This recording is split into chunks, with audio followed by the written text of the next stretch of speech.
it's not required to have a bachelor's degree, so I just haven't finished.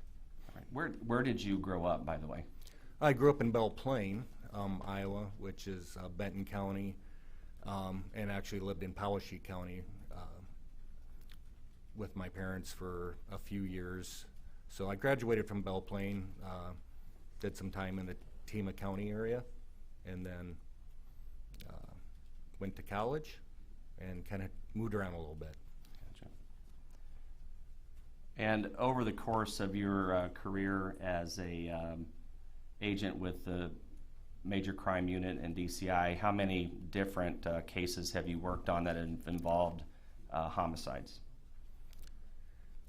I get asked that a lot. It's kind of complicated answer. I do a lot of the state of Iowa's cold cases. I review those. So not only do I do what we would call fresh homicides cases that just happened right now, I also do very old homicides. So it'd be hard for me to estimate. I probably work on 4 or 5 fresh cases a year, and maybe that equivalent of cold cases a year. And just by way of description, how is the DCI divided with regard to Major Crime Unit agents? Are you referring to the zones? Yes. Yes. So the DCI has 4 zones. We're divided into locations around the state. So, for instance, Zone 2 would be the western third of the state. Zone 1's the Des Moines area. Zone 3 is like northeastern Iowa. And then Zone 4, which I work in, would be the about 20 southeastern counties in the state. All right, Agent Villada, I want to direct your attention back to July 20th of 2018. Do you happen to remember that day? Yes, I do. Why is that? That was the day I was assigned to go to Brooklyn, Iowa. The Poweshiek County Sheriff's Office had a missing persons case, and they requested our assistance with it. Who was the missing person? Mollie Tibbetts. Were you assigned by your supervisor as the case agent? Yes, my supervisor was Rick Ron. He takes the calls and then he assigns the cases. So initially this was a missing person, correct? Correct. Did you go to Brooklyn, Iowa? Yes, I did. Did you make contact with local law enforcement? Yes, I did. Who would that have been? The Poweshiek County Sheriff's Office would be the lead agency on this. All right. And their lead investigator is who? Deputy Steve Kivy. Right. Is Steve Kivy someone you had worked with prior to the Mollie Tibbetts disappearance? Yes. Somebody you were familiar with? Yes. So do you remember about what time you arrived in Poweshiek County on July 20th of 2018? Not the exact time. They were organizing searches from the fire department that day. It would have been relatively early in the morning, maybe between 8 and 9 a.m., somewhere around there.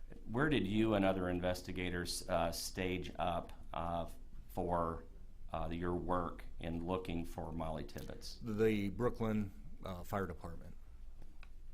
Whenever you arrived in Brooklyn, were you briefed by other officers as to what the status of the investigation was at that time? Yes. And initially, what were your duties?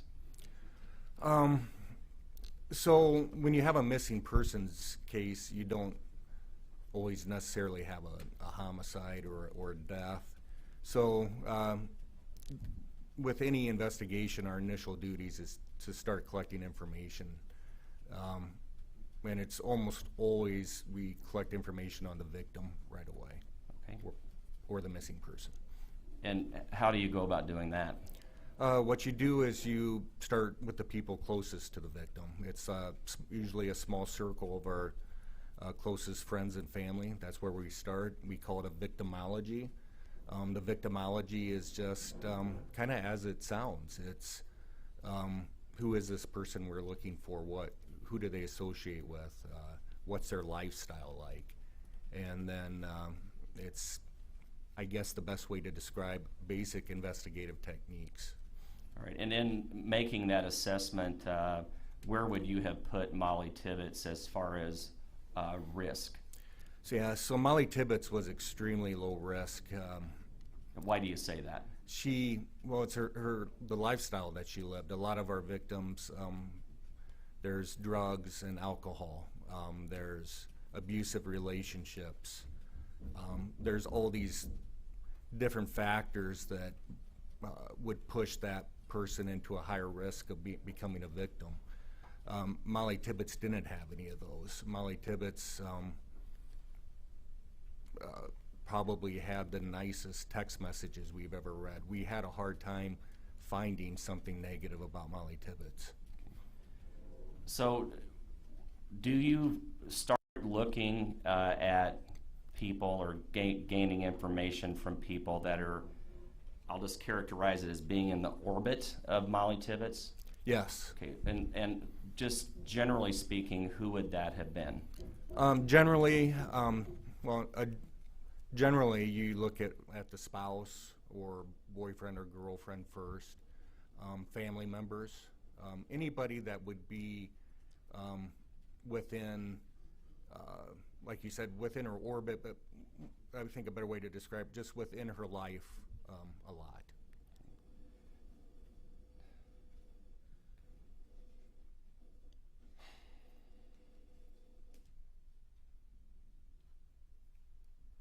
All right. I know we have, maybe this isn't working now. Judge, may we approach, please? You bet.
Give me just a second.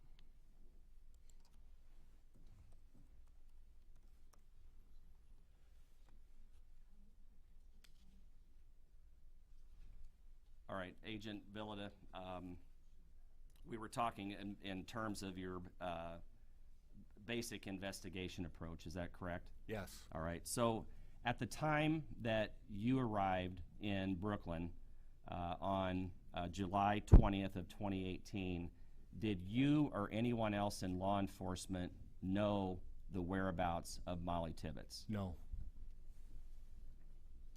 And were the steps that you took in your investigation an approach that you hoped to locate her alive? Yes. Now, in terms of the breadth of the investigation from July 20th, how many weeks or days did you and other officers make efforts to find Mollie Tibbetts before she was actually located? Approximately 30 days. You started July 20th of 2018, correct? Correct. And when was the body found in the cornfield believed to be Mollie Tibbetts? August 21st of 2018.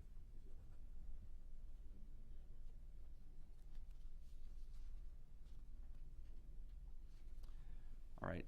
As part of your duties as the case agent, did you also utilize members of the DCI crime lab? Yes, we did.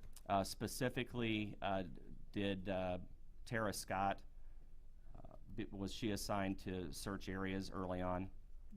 Yes, I think she was in Mollie Tibbetts' residence. Okay. So are you familiar with the address of 622 West Des Moines Street in Brooklyn, Iowa? Yes, I am. Have you been in that residence? Yes. When did you first go into 622 West Des Moines? I think it was day one. I think then July 20th, 2018 was the first time we went in there. Okay, and you utilized, yes. I'd ask you to speak up a little more. I think some of the jurors in the back, and then also Mr. Valletta, if you could speak up, both of you, just project a little more if you could. 'Cause the sound system is killed at the moment, is that right? Correct. Yeah, Okay. just Great. That's fine.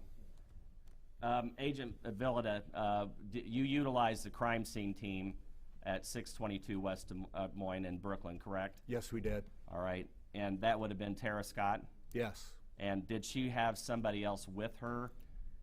she did, but I don't remember who that would have been. So whenever a crime scene team arrives on the scene of any area you want searched, do you brief them first? Yes, we do. Did you do that in this case? Yes. And ultimately, would you characterize 622 West Des Moines Street as a crime scene? No, there were 3 crime scenes in this case, and 622 West Des Moines was not one of them. Okay.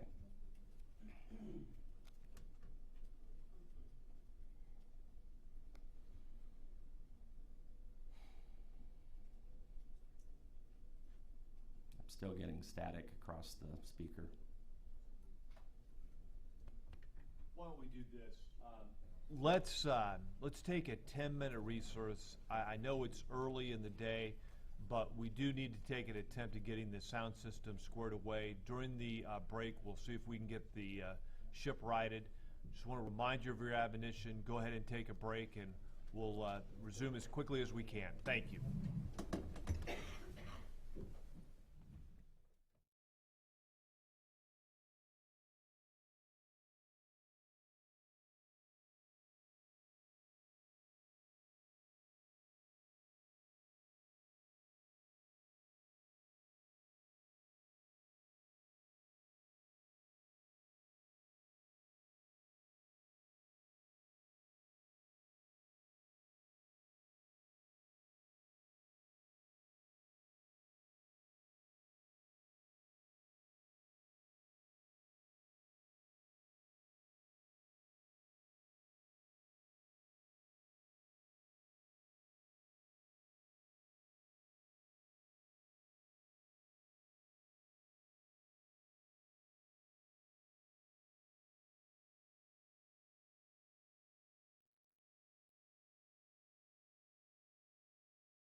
from your 24-hour news source.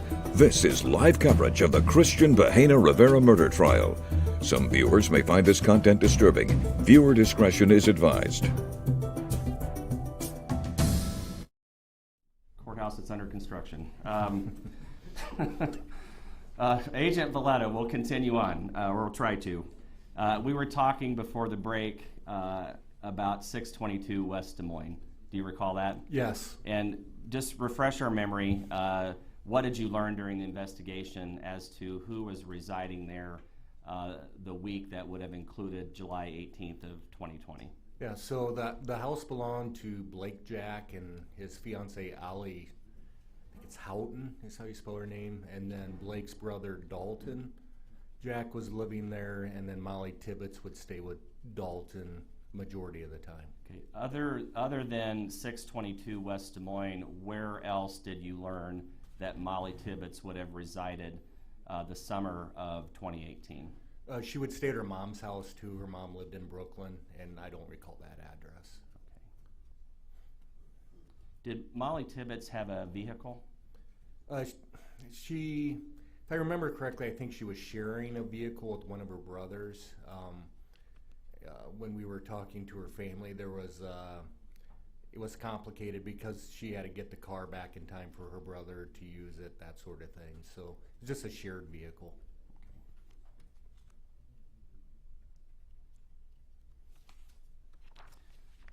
Agent Valletta, whenever you began your investigation into the disappearance of Mollie Tibbetts, were you able to develop investigative leads that you were able to assign to other law enforcement agents to follow? Yes. Whenever we use the term lead in an investigation, what does that mean to you as a case agent and lead investigator? Right, so when we develop leads, what we often have to do is we basically call follow the trail, right? So we have to follow the lead, whichever direction it takes us. Some leads will dry up pretty quickly, some we literally run into the ground. So a lead is just whether it's a suspect or potential incident site, we follow the lead and try to develop evidence or information from that lead. And did you do that in this case? Yes. So if you can, for the jury, can you just summarize the resources that you had at your disposal, particularly initially whenever you were called in to investigate Mollie Tibbetts' disappearance?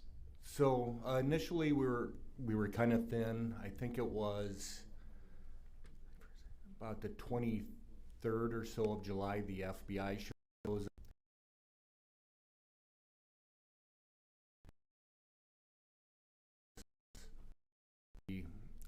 The public safety.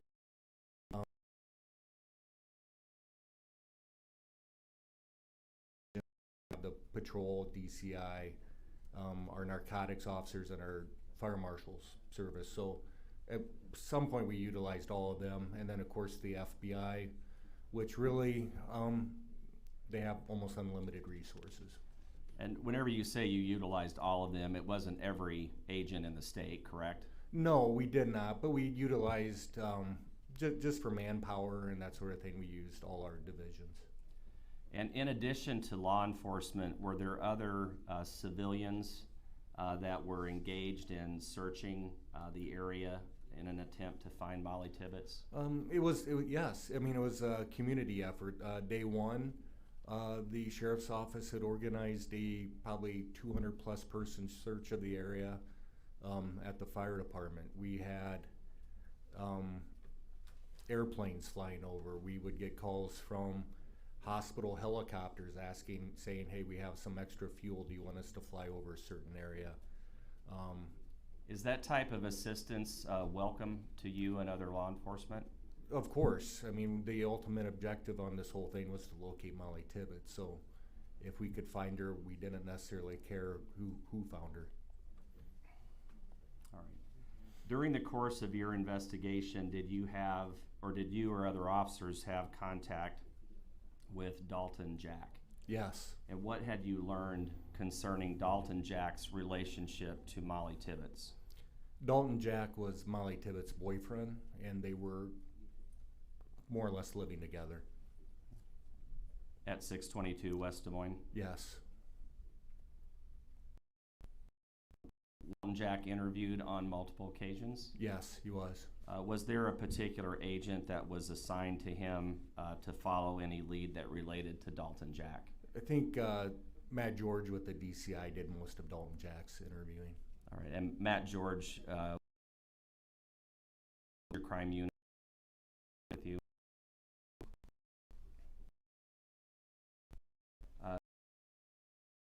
Investigation into Dalton Jack, did you or other officers learn where he was working?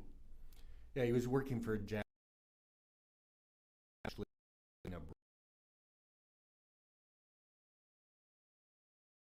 that week. And concerning his whereabouts the week that would have included July 18th of 2018. He was in Dubuque, Iowa until Thursday evening, which would have been the 19th. I think he came back to Brooklyn, Iowa. All right. And did you take steps to learn Dalton Jack's whereabouts? Yes, we did. All right. Hang on a second.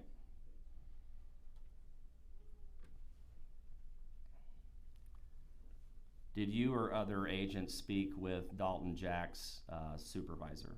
Yes, we did. Did you also speak with others that may have had contact with him in Dubuque on July 18th of 2018? Yes, we did.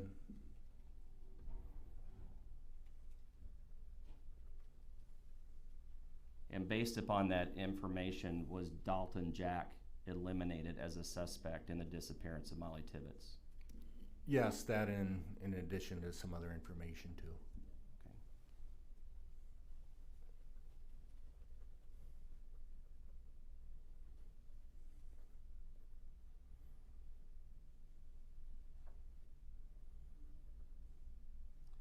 Okay. Agent Villada, did you have any person or witness come forward to you or to any other DCI agent indicating that Dalton Jack had been seen in Brooklyn, Iowa, or near Brooklyn, Iowa, on or about July 18th of 2018? No, no one said Dalton Jack was in Brooklyn on the 18th of July.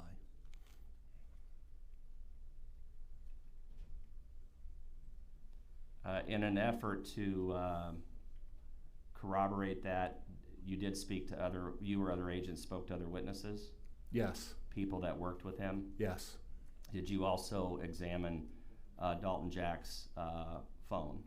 Yes. Was there anything inconsistent that you found that, or other agents found, that would have been inconsistent with his whereabouts being in Dubuque, Iowa, or near Dubuque, Iowa on July 18th of 2018? No, we could not find anything that would place him in Brooklyn, Iowa that day. And you looked, correct? Well, yes, and the FBI did, and the FBI is very, very good at collecting data. So I don't know anybody better at doing it. All right. Anything that the FBI brought to you that would have been inconsistent with his whereabouts being in Dubuque, Iowa? No. On July 18th of 2018? No. All right. In terms of electronic investigation, did you utilize anyone to examine the phone data of Mollie Tibbetts? Are you referring to doing a Celebrite or just actually looking at the Celebrite data? What I'm referring to is, did you utilize anybody from the FBI, Yes, we the did. Federal Bureau of Investigation, to assist you in analyzing the phone data of Mollie Tibbetts? Yes, we did. And just in general, what was the purpose of that request? Well, so phone data, it's an excellent way to, I think Kevin Horan from the FBI, special agent there, was the first one that came, and he was able to utilize her phone data to basically show her location. where her phone's location is. I guess is a better answer, but yes, we're able to use phones to show locations of people. Okay, and based upon that information from Agent Haran from the FBI, did you and other agents search an area near Brooklyn, Iowa for any clue concerning Mollie Tibbetts' disappearance? Yes, we did. And where would that area have been? Well, we searched from 385th all the way to the southeastern quadrant of the county. Okay. I'm going to go ahead and put an exhibit on the screen. Hang on just a second.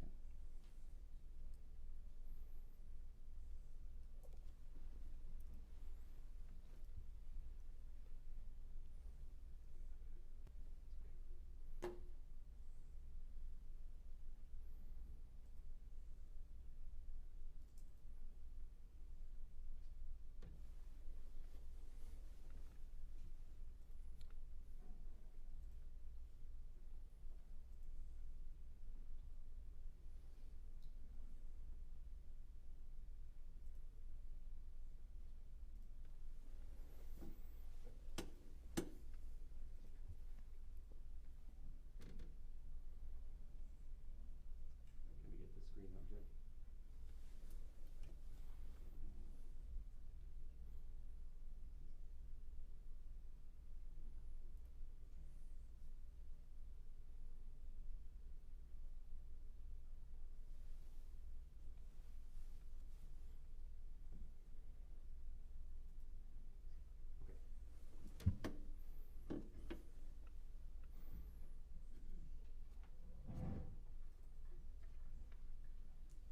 All right.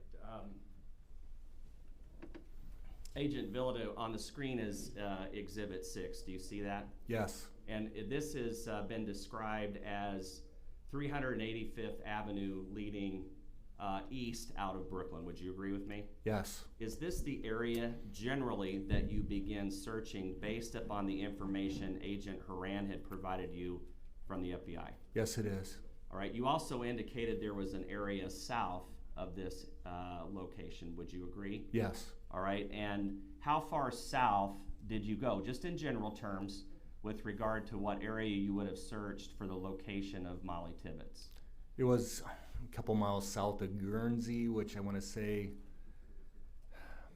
I want to be good at mileage, maybe 8 or 10 miles south of 385th. And again, this was based upon information that Agent Haran had provided you? Correct. In your search of this area, by the way, when did it happen? What date was that you would have been looking?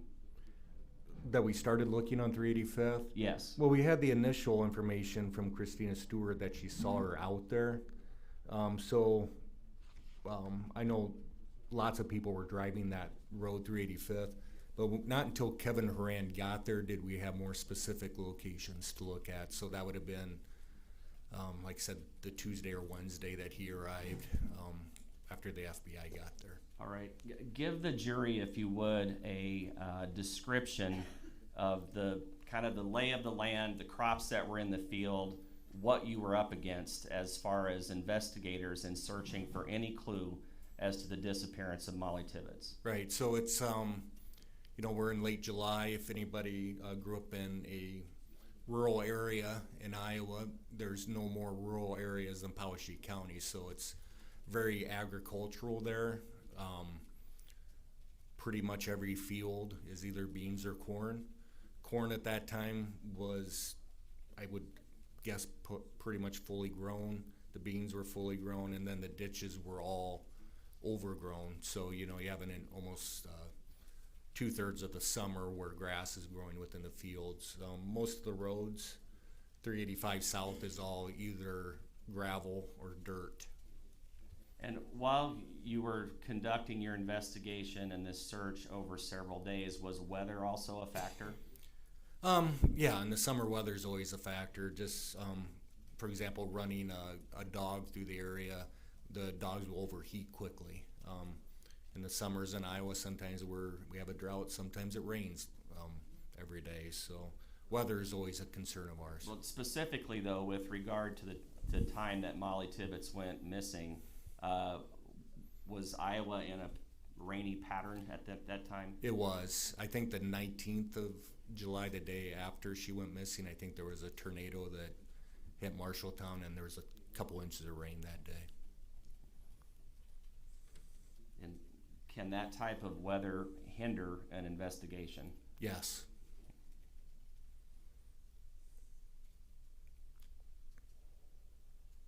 Initially, in the course of your investigation, really through July and into the first part of August, did you ever run across the name of Cristhian Bahena Rivera? No. Did you ever have any information up until August or mid-August, around the 14th, that there was a black Malibu that was associated potentially with the disappearance of Mollie Tibbetts? No.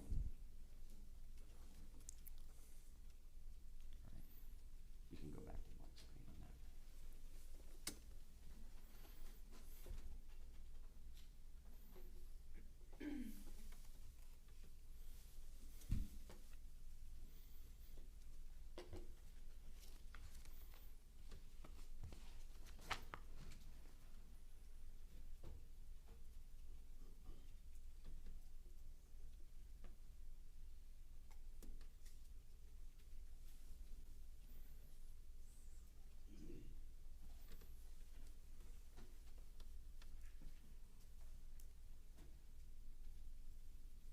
I'm going to put Exhibit 10 up on the screen.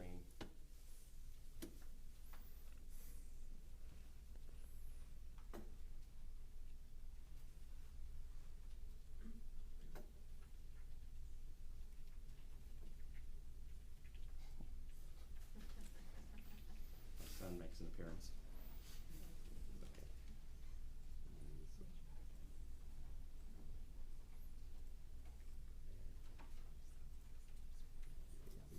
That's okay. We'll get there. All right, this is Exhibit 10. That's on the screen. Do you see that? Yes, I do. Does this, what is this? Is this a particular area of Poweshiek County? Yes, this would be the, it's labeled, it's our search locations near Guernsey, Iowa. Okay. And this is not all of the search locations in the southeast part of Poweshiek County. Would that be true? No, it's not all, no. Yeah, this is just a representation of those search areas? Correct. All right, there are red flags or half circles that are on the map. What do those represent? Those would represent areas or houses that we would have made contact. Okay. So were you going farmhouse to farmhouse trying to get any information concerning the whereabouts of Mollie Tibbetts? Yes, we were. All right, and this was a map that you would utilize so you didn't duplicate efforts? Yes. All right. Agent Villada, ultimately you were at the location where Mollie Tibbetts was recovered. Is that true? That's true. How close did your systematic search of the area that you were given by Agent Haran get to where her body was ultimately located? I think relatively close, maybe between a quarter to a half mile away.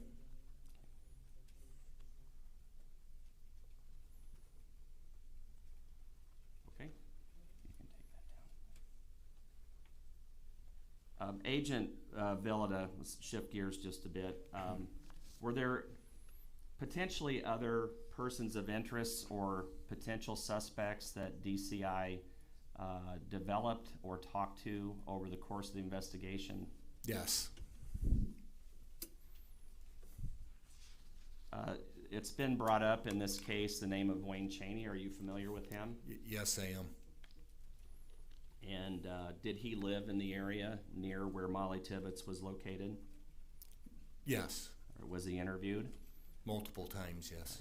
So law enforcement paid attention to him? A lot of attention. Yes, we did. Ultimately, was he eliminated as a suspect? Yes, he was. And that was based upon investigation Yes, and speaking with him, is that right? that's right.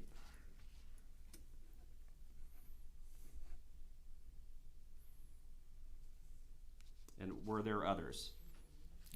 There were several others that we looked at, which I would say a deep dive was taken into. Okay. Was there a person that was talked to that had been near the cemetery near 385th in Brooklyn? Yes. Who was that? I think his last name was Jackson Eichhorn. Okay. And was Jackson Eichhorn interviewed? Yes, he was.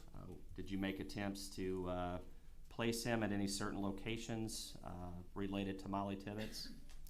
Again, we took a deep dive into Jackson Eichhorn like everybody else and could not find anything that would implicate him in Mollie Tibbetts' disappearance. Of all the people that you talked to in the investigation up until the time that the black Malibu was identified, were you able to develop any other leads that were substantial that would have led you to information as to what happened to Mollie Tibbetts? No, we didn't.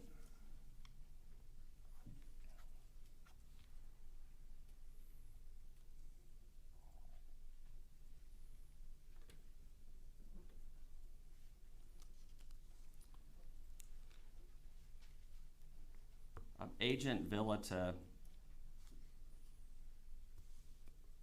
describe for the jury, if you would, what steps were taken in an effort to collect surveillance video in Brooklyn, Iowa, on or about the date that Mollie Tibbetts would have disappeared.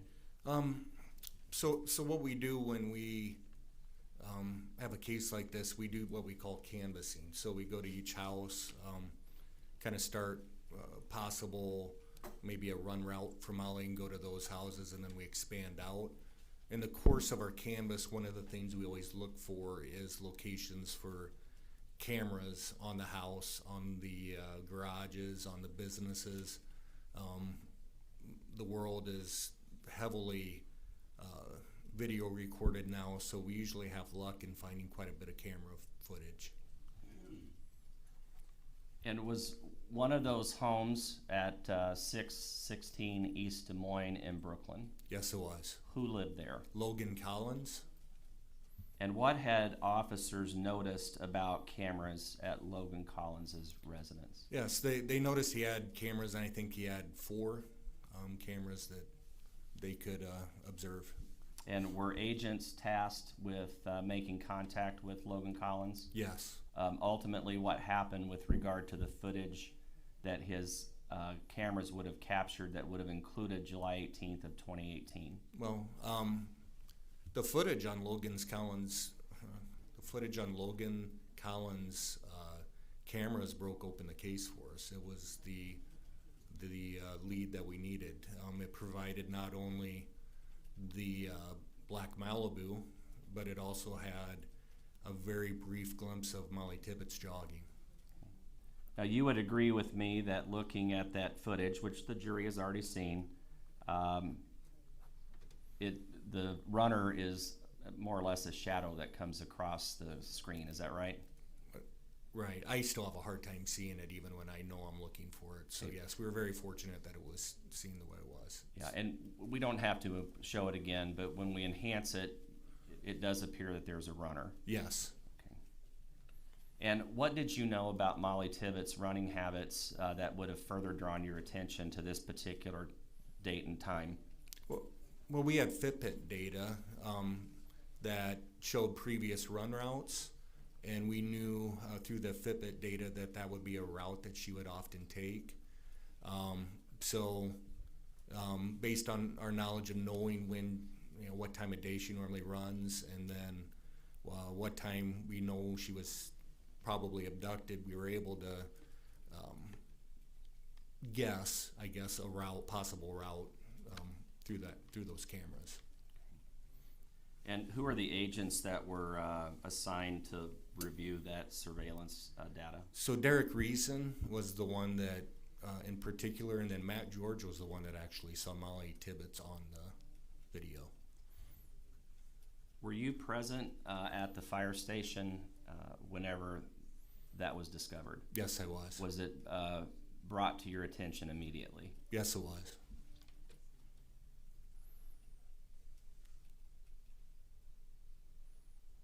Based upon your review of the video and other agents' review of the video, was there a particular vehicle that you then began to search for?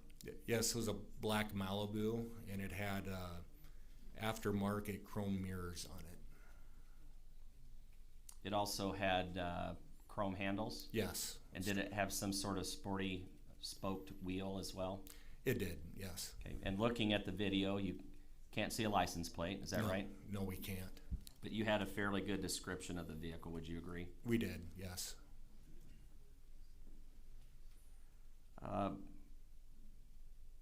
After this video, did you provide that type of information to other investigators in the case?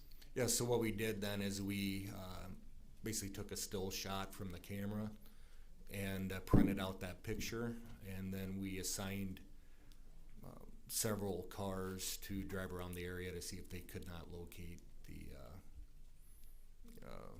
the vehicle. Ultimately, was a vehicle fitting that description located by an officer? Yeah, Steve Kivy found the vehicle. Okay. And do you remember what date that was? Was it I think it was the next day. I'm not exactly sure what day.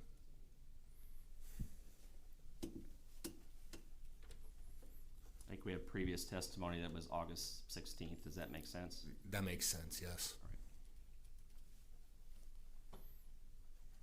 Were you approaching a weekend on August 16th? We were. I think that was a Thursday, and then Friday was everything kind of getting shut down. All right, so you had this particular lead based upon what Steve Kivy told you. Were there several days that passed before you made contact with the defendant, Cristhian Bahena Rivera, and the black Malibu? Yes, there was. Why was there a delay in that time frame? Well, at that part of the investigation, a lot of our resources were depleted. I think that was the time when Wisconsin had a missing girl going on, so we lost a lot of our FBI resources, and we didn't have any Spanish speakers. So Deputy Kivy's contact with Cristhian Rivera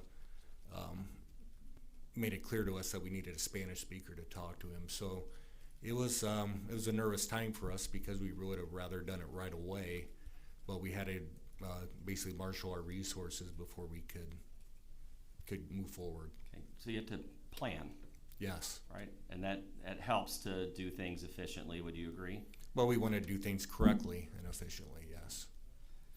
Were you able then to marshal resources on and make a plan for August 20th to make contact with the defendant, Cristhian Bahena Rivera? Yes, we were. And what was the plan on August 20th? Summarize that for us, please. Well, we knew we wanted to interview Cristhian Rivera based on the video. We also, we knew where he worked. We knew he worked at Yerby Farms. We needed to make sure we had good Spanish speakers out there, and we also wanted to talk to people that he worked with. When I mentioned earlier that we had canvassed most of Powashik County, that was one of the areas we hadn't got to yet. So we were essentially wanting to canvass that area too for information. Right. Yerby Farms was in operation the entire time that the investigation was ongoing. Is that correct? That's correct. Until you identified Cristhian Bahena Rivera, had you made any effort to canvass Yerby Farms or its workers? We hadn't been out there. I think we had maybe stopped there just looking for cameras, but we had not done an official canvass yet. And you had learned that the defendant worked at Yerby Farms. That's correct. And that's why you went there. That's correct.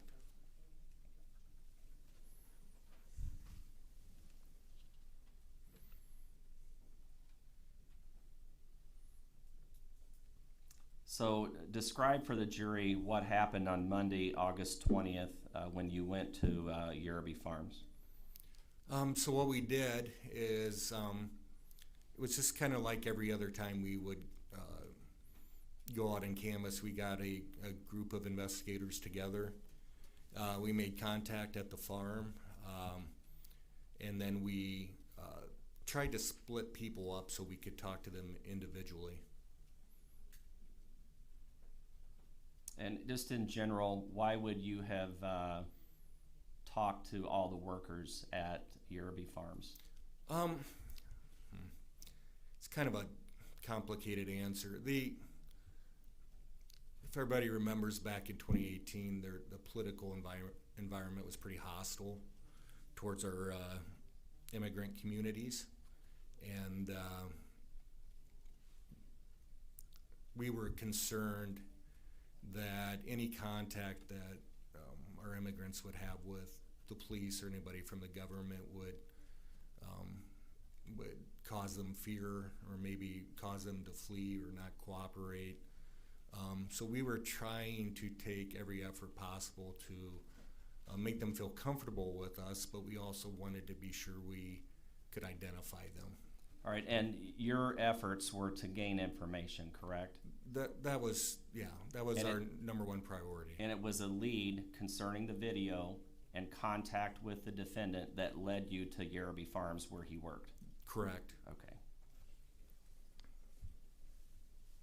Ultimately, was the defendant requested to come to the sheriff's office for an interview? Yes, he was. And did you contact an officer from Iowa City to do that interview? Yes, Pamela Romero from the Iowa City Police Department came to interview Cristhian Rivera. Was Officer Romero somebody that you were familiar with from previous investigations? Yeah, she had come down one other day to help us on this case previously. To help with interpretation? Yes. To help make contact with any Spanish-speaking witnesses? Yeah. Yes. Was she helpful? Very helpful.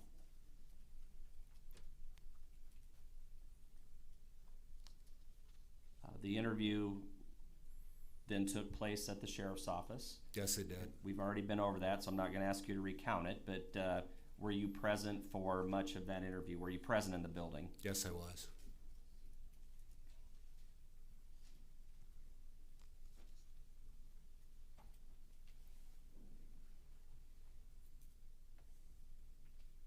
After the interview at the sheriff's office was concluded, Agent Villada, did you go to a certain location in Powesheik County on the early morning hours of August 21st, 2018?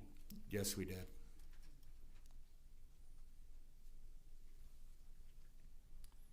And do you remember the address of that location? It's 2478 460th Avenue. And at that location, or near that address, what was found? The body of Mollie Tibbetts. Whenever you were present on the field side, or at the field, I should say, the cornfield, was the defendant also present? Yes, he was. Was he located in a vehicle? Yes. And was he with other officers in that vehicle? Yes, he was. Was one of them Pamela Romero? Yes. Was one of them Jeff Fink? I don't know if Jeff Fink was in. I think Jeff Fink was in that vehicle, yes. Jeff Fink is an Iowa City police officer, Yes, he was. also a Spanish speaker. Yes. I think we saw video last week of Jeff Fink on the video, but also present in the car was local sheriff's deputy. Is that right? I think Steve Kivy was there, and Nick Potritz from the FBI was also there.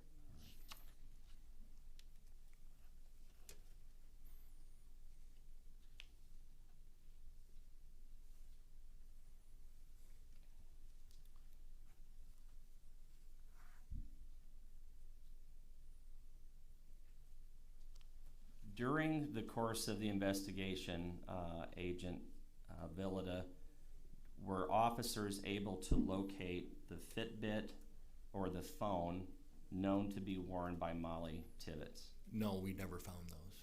Did you search for them? Yes. Did you search the area around where her body was located? Yes. No success. No. Did you search other areas in an attempt to find the Fitbit or the phone? Yes.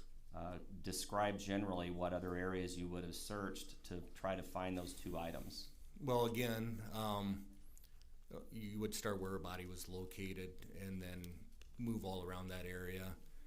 We'd spent quite a bit of time along 385th. The FBI has a device dog that we were able to use that actually sniffs out electronic devices. And then the ditch on, I think it's 200th Street that goes south towards 460th Avenue. And utilizing those resources, were you able to locate either of those two electronic items? No, we never found those. Was information that was located in other places relating to the phone and the Fitbit, was that provided to FBI agent Kevin Horan in an effort to pinpoint their location? Yes, it was.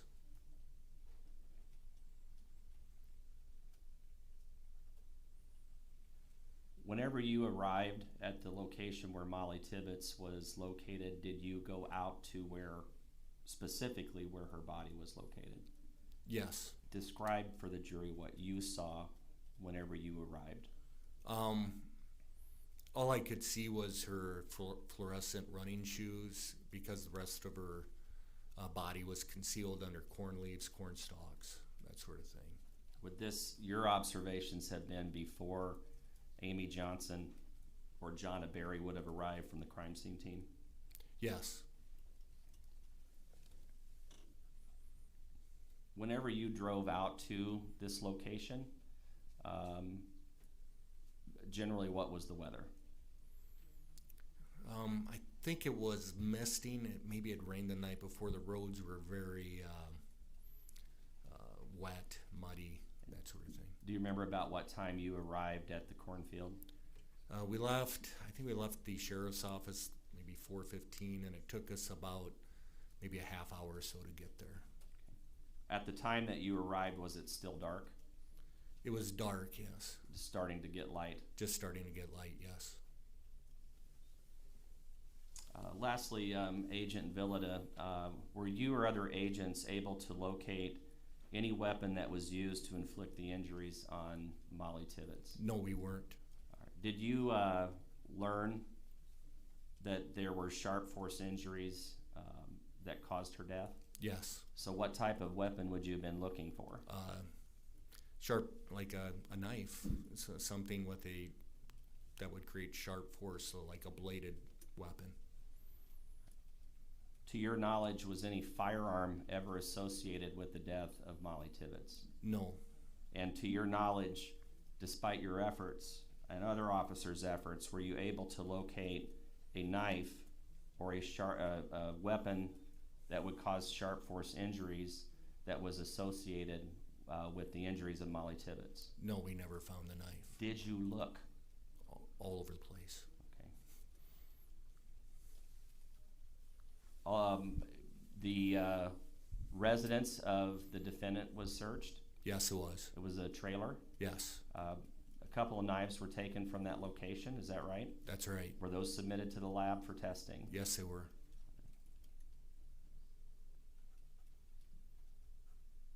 They were not associated with the death of Mollie Tibbetts? No.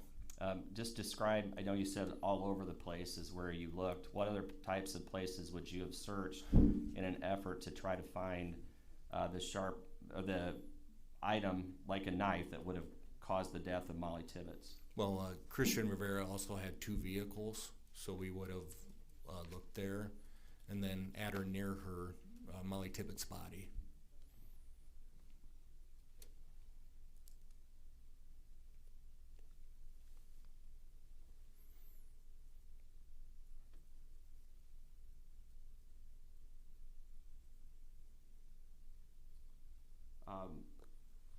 Agent Villada, you were made aware of the video from Logan Collins' house that developed leads in this case, is that correct? That's correct. Did you stay in touch with Officer Pamela Romero concerning admissions or statements that the defendant was making concerning the death of Mollie Tibbetts? Yes. And did you also stay in touch with, and were you aware of physical evidence specifically blood that was found on or in the trunk of the Chevy Malibu that was driven by the defendant, Cristhian Bahena Rivera? Yes.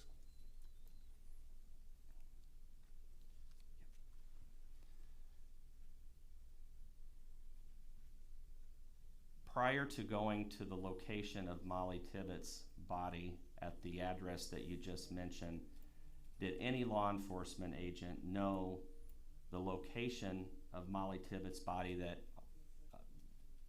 that was related to you? No.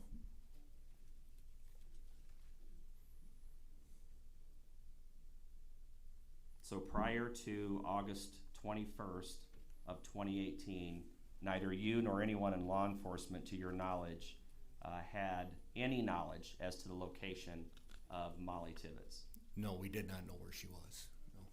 until August 21st of 2018. That's correct.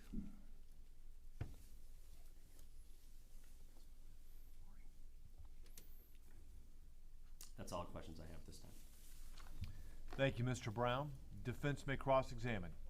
Good morning. Morning. Let's just start, if you would, kind of set the stage for us. It's Brooklyn, Iowa, between July 23, when you get there, and August 20th. Let's use that date. It was kind of a media frenzy, wasn't it? You know, people don't believe us when we didn't pay a lot of attention to the media, but it was, I guess. There was a lot of media attention. Okay. National media was there, correct? Yeah. I think I met several, just bumped into them at Casey's, so that kind of thing. A lot of local media there, Yes. and there was a reward put out for the solving of Miss Tibbetts' disappearance, wasn't there? Yes. And it was exponential, like $400,000, if memory serves me, right? I think that sounds correct, yes. Is that the largest reward that you've ever been involved with in an investigation? Yes, by far, yes. So this was a case with a lot of attention. Would you agree with me? Yes. The whole town was circling the wagons trying to find Mollie, right? Yes. People coming from all over trying to help out. Yes. This case was in the spotlight, right? Yep. Yes, sorry. Okay, so Mr. Brown just asked you about the attempts to find the murder weapon. You recall that question? Yes. Did you ever go back to 622 West Des Moines Street and look for a weapon there? We would have had no reason to. Okay. Now, was it your decision to have Sheriff Tom Kriegel go on television on July 25 and publicly clear Dalton Jack? The media decisions were not part of my decision making.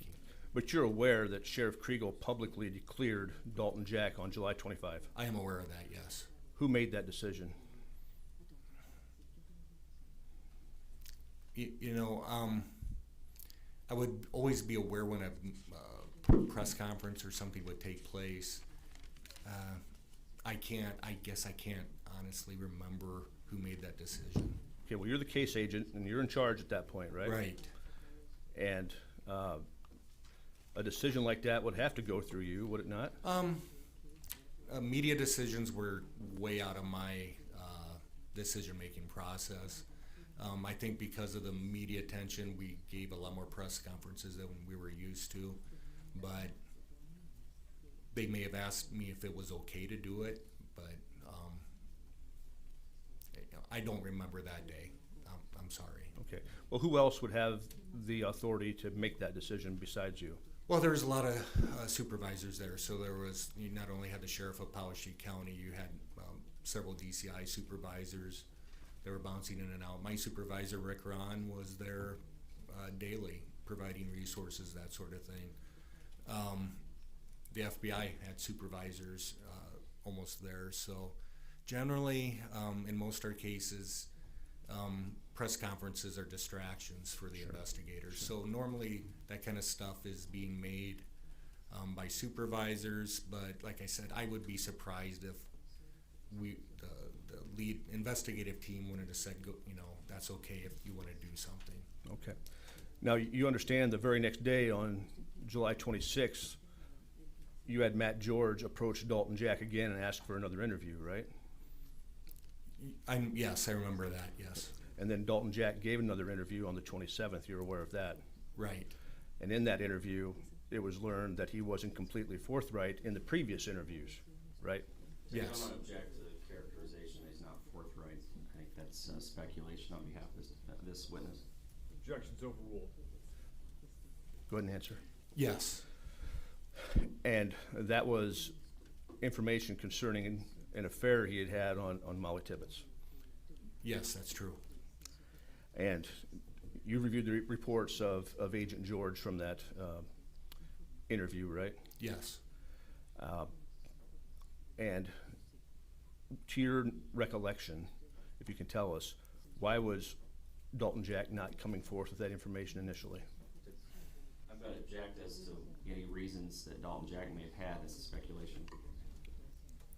Sustained. Did Dalton Jack give any reasons?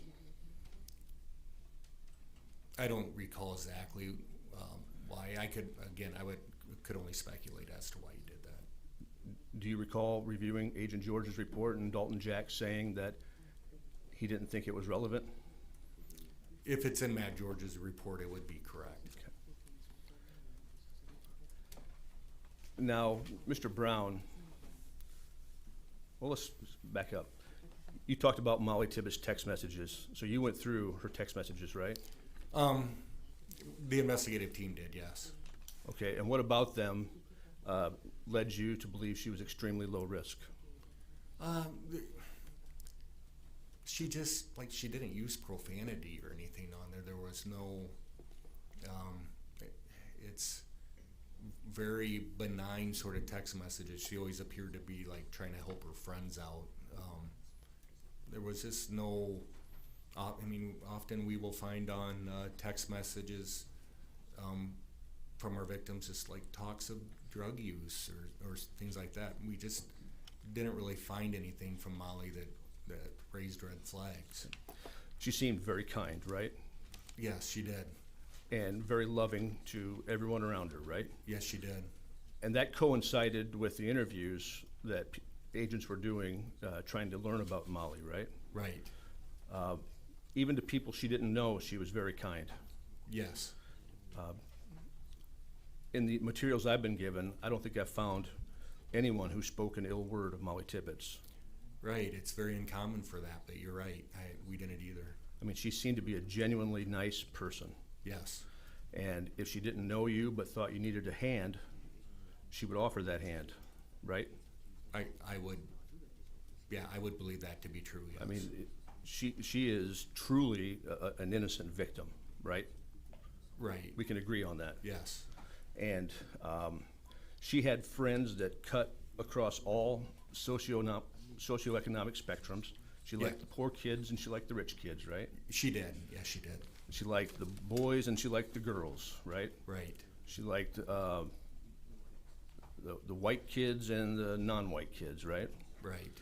I mean, she just truly gave everybody a fair shot, right? Yes, that's a good description of Mollie. Yeah, I mean, so again, she's truly an innocent victim here. Right. Now, in those messages, in the context of what you called victimology, tell the jury again what victimology is.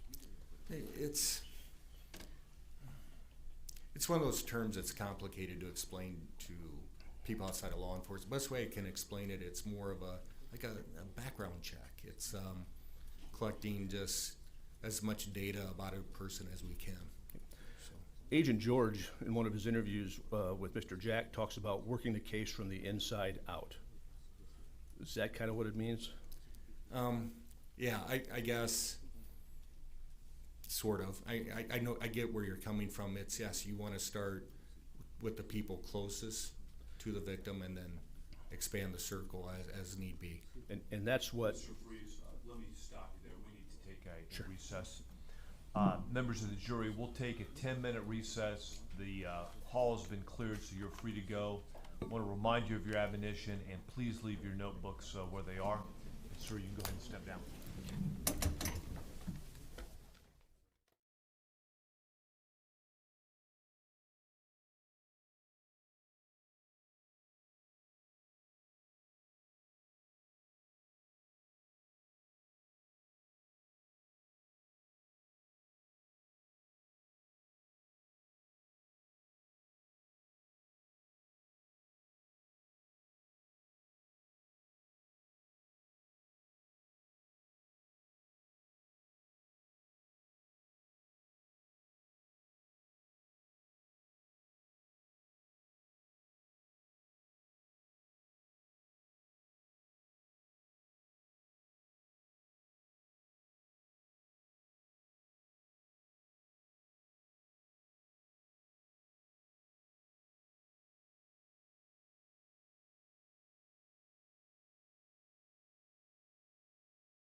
From your 24-hour news source, this is live coverage of the Cristhian Bahena Rivera murder trial. Some viewers may find this content disturbing. Viewer discretion is advised.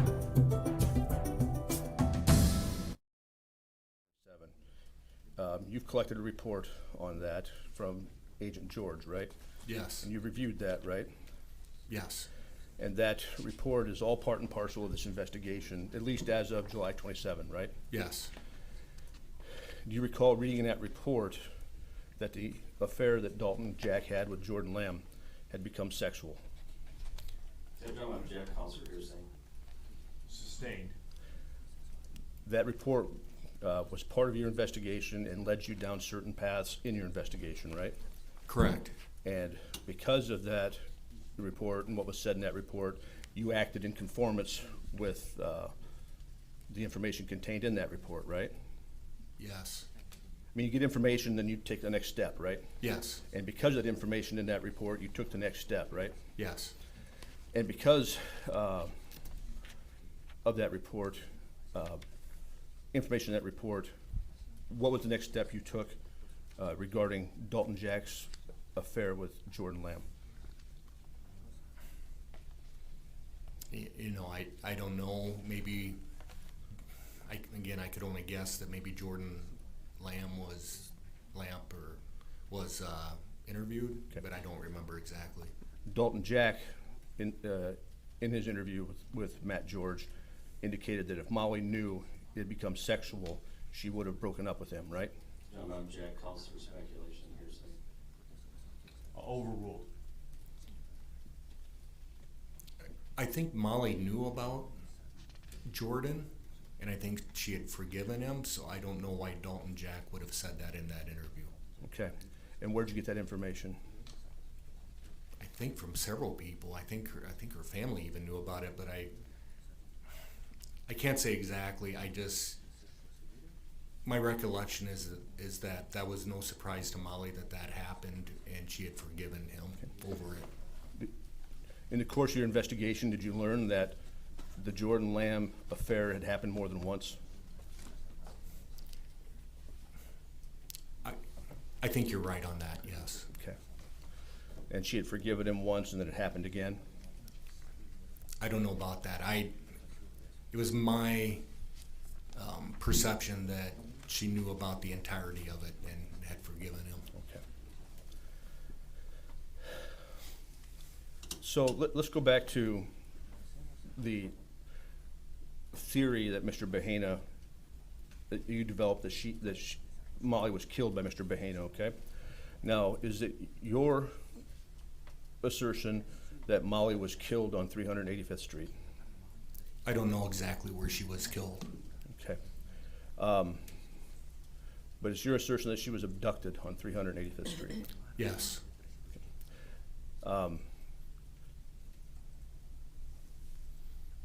Would you agree with me, given your experience, that this was a violent death for Mollie Tibbetts? Yes, it was. Somebody stabbed her multiple times, correct? That's correct, yes. Would you agree with me that she was stabbed with a significant amount of force? That would be a better question for the pathologist. You understand that the weapon that was used to kill Mollie Tibbetts essentially at least pierced her skull, right? Yes, it did. In your training and your education and your experience, that would take a significant amount of force, wouldn't you agree? Yes, yes. So whoever did this didn't do it with a butter knife, right? Again, the pathologist could answer that better. I don't know if I can't remember if they had an opinion on what type of knife it would be. Okay. In your experience with violent crimes, you've seen violent crimes like this before, I assume? Yes. Would it fit the experience that you have that whoever committed this crime did so out of a rage? So don't actually object to that. That does cause, or a call for speculation. Sustained. You have training and experience in that area? In the area of what? Interpreting wound patterns, causes of death, and the behavior behind it. I would say, yeah, based on experience more so than anything. Okay. And are you comfortable giving an opinion based upon your experience in law enforcement as to the person who stabbed Mollie Tibbetts, what their motivation may have been? I'm going to object to any speculation by this witness or really any other concerning what a person's actual motivation may have been. At this time, I'm going to overrule it in the sense that the question posed asks for a yes or no answer right now. So the witness can answer that, and we'll go from there. And can you repeat the question then? Can you read it back, please?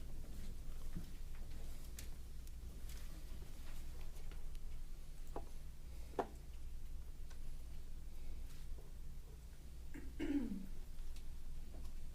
are you comfortable giving an opinion based upon your experience in law enforcement as to the person who stabbed Mollie Tibbetts, what their motivation may have been? I would say whenever we have a violent crime, especially one like this, I think you could give several opinions as to why someone acted the way they did. Okay. And given your experience in violent crimes, you're comfortable giving us those opinions? I mean, I could speculate on a couple different reasons why people act the way they do. Could anger be one of those? It could be. You talked about going through Mollie's phone records. Some of those phone records included conversations with Dalton Jack, right? Correct. Those are part of the case file, Yes. and you looked at those closely in the course of your investigation, right? Yes, they were analyzed very closely. Yes. There was a lot of conversations between her and Dalton Jack, right? Yes. A lot of conversations where Dalton Jack admits to having anger problems, aren't there? Judge, I'm going to object. Calls for hearsay. Overruled. Again, as a case agent, we assign people to certain tasks. So while I would have a general overall knowledge of the case, I wasn't the one that would have went through those phone records specifically. Well, So- you just told me they were looked at very closely. Right. Would you agree with me that if Dalton Jack had admitted to having anger problems, that would be something that you as case agent would want to know? Well, I did know that, but if it's in the Celebrite dump, then that would be true. Okay, my question was, as case agent, you would want to know if this man who's closest to Mollie had anger problems. Yes, of course. And why would you want to know that? Again, it goes back to victimology. It would go back to people closest to Mollie and who she is associating herself with. And in your training and experience, the people who commit crimes like this are typically those closest to your victim, right? A high percentage of the time a victim knows their attacker. And again, do you have any evidence that Mollie Tibbetts knew Cristhian Bahena? We had no evidence that they knew each other, no. Dalton Jack, in these text messages that were reviewed, referred to times where he went psychotic, didn't he? Judge, again, I'm going to object.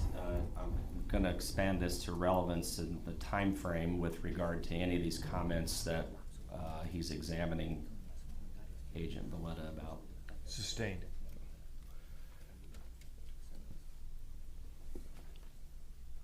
What about relationship problems between Dalton Jack and Mollie Tibbetts? Those would be very relevant in your investigation, correct? That's correct. And if Mollie Tibbetts were talking about breaking up with Dalton Jack within a month before the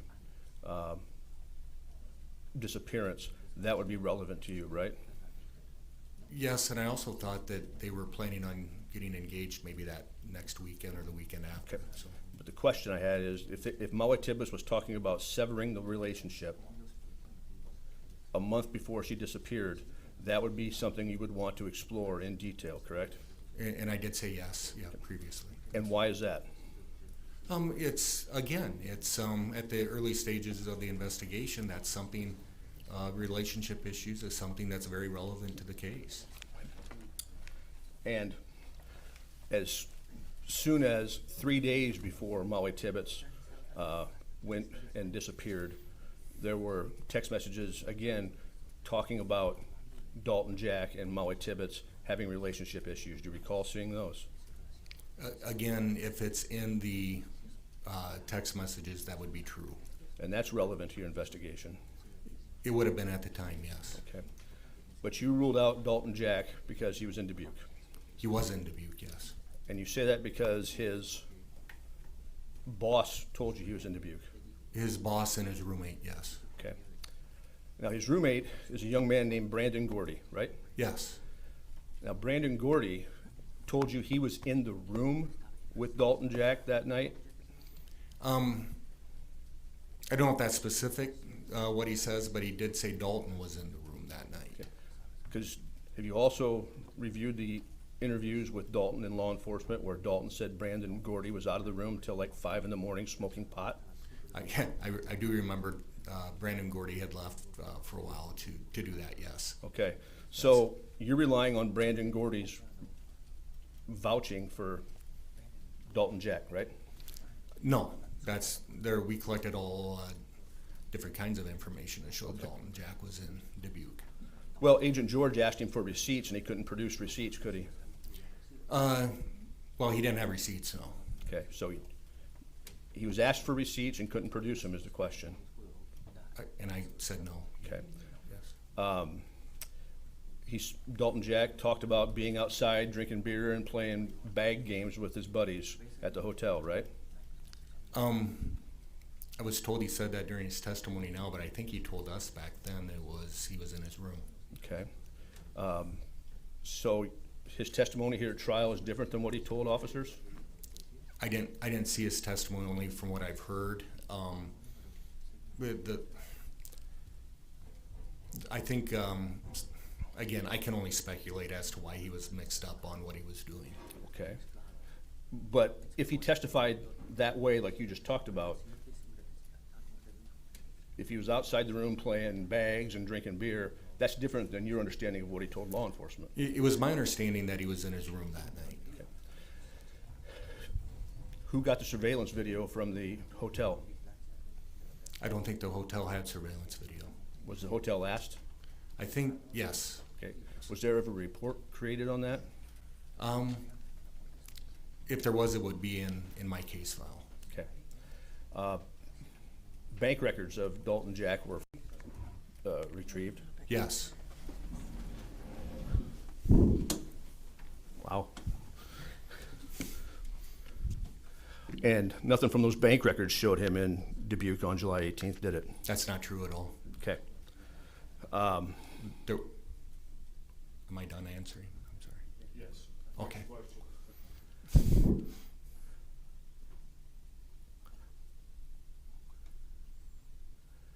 Now, Mr. Brown talked to you about Wayne Chaney.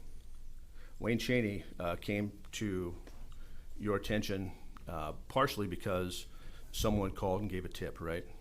Yes. And that tip was that he was known to stalk women, right? Yes, and I think the sheriff's office also knew that already too. So somebody who was known to have a violent tendency toward women was someone that the sheriff's office would bring to your attention and someone you'd want to know about. Right, yes. And he was also within that southeast quadrant of the county where you were really focusing your investigation. Yes. Did you ever receive a tip regarding Ron Pexa? Yes, we did. And who gave you that tip? I believe it was his ex-wife. Okay, and when was that given? It's relatively later in the investigation. I don't recall the exact date. Okay, and did you go talk to Ron Pexa? Yes, we did. Who's we? I seem to remember I was out there. I don't remember. I think there was 2 or 3 of us that were there that day, though. Okay, now Mr. Pexa is in law enforcement, right? He's a reserve deputy, I think, in Tama County. Okay, and he reserve deputy to this day, right? I don't know. You might be right. He might still be there, yes. Did you record your interview with Mr. Pexa? No. Why not? Because again, when we It was not uncommon for this case for us to make contact with someone before we did the deep dive and full interview with them. It wasn't, the tip was unusual, again, I think at that time our resources were starting to dwindle a little. So just like with everybody else we did, we would try to figure out who they were, where they were at, and then using all our resources do a deep dive into that type of person. So, Well, your files indicate that you first got a tip about Ron Pexa with a call to the sheriff's office on July 22. okay, And that was before you got there, right? No, you got there on the 20th, didn't you? I did get there on the 20th, yes. And at 6:59 p.m., an anonymous caller said, although the caller gave her phone number, a male by the name of Ron Pexa from Guernsey, who has been founded to have sexual acts with children. And this person was concerned about him being in the area. Judge, this is anonymous caller is hearsay. Sustained. Did you ever receive a call on July 22 regarding Ron Pexa? I don't recall a day, but I know Ron Pexa's name, and I know that we'd been out to his house.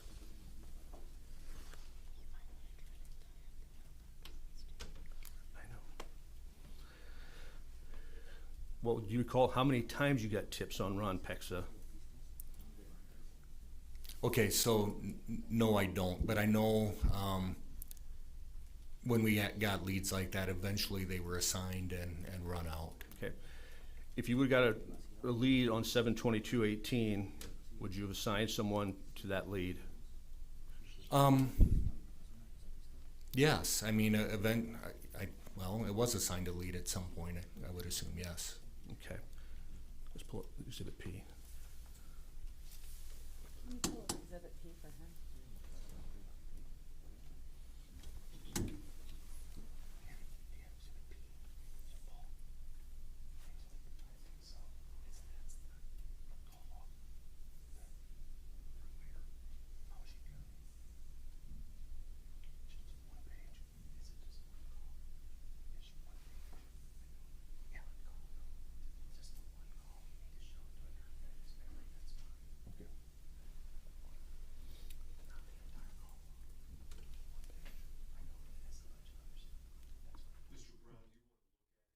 I've seen it. If we may approach, I can tell you what our discussion is.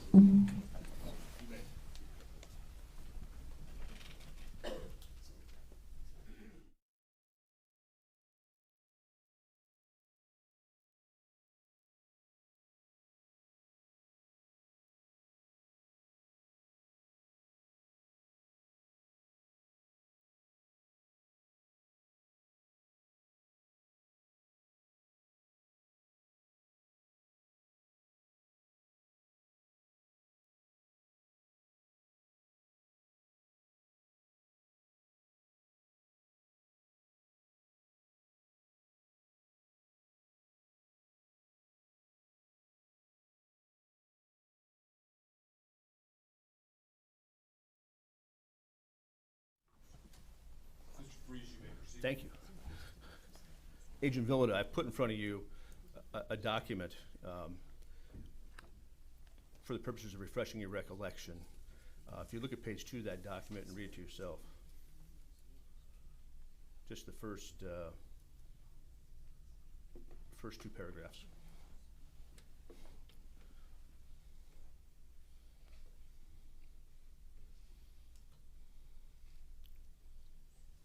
Okay, Having done so, is your recollection refreshed? yes. And now, on July 22, 2018, did you or your law enforcement receive a tip about Ron Pexa? Yes. Now, tell me what was done in relation to that tip. Like I said, we at some point we had made it out to his residence to talk to him again. Anytime we had a lead, and with all the resources that we had, I can confidently say Ron Pexa's name was was talked about quite a bit after that tip came in. This is around the same time you're interviewing Wayne Cheney, right? Yes, You had all the resources of the FBI, right? right, And I think your word was that their resources were basically unlimited, right? yes, Okay. And we have no report of an interview with Ron Pexa, right? I don't know if we ever did a formal interview, no, you probably would not. Okay.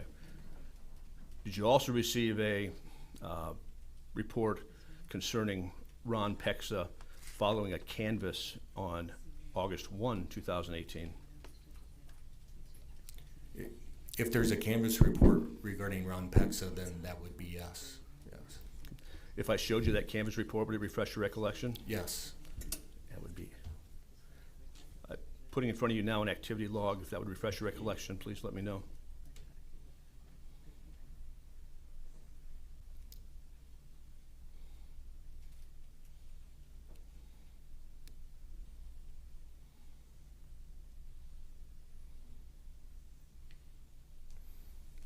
Okay, Now that's an activity log that was kept in your case file, right? yes, And that activity log refreshes your recollection, right? yes, And that activity log indicates that the residents at 610 West Street in Brooklyn gave information about Ron Pexa, right?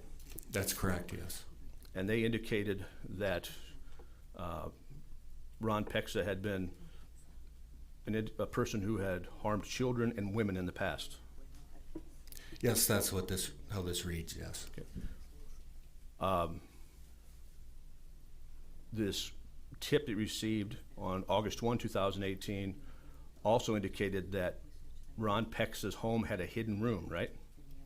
Yes, I'm gonna object, this is not relevant. Overruled. Go ahead.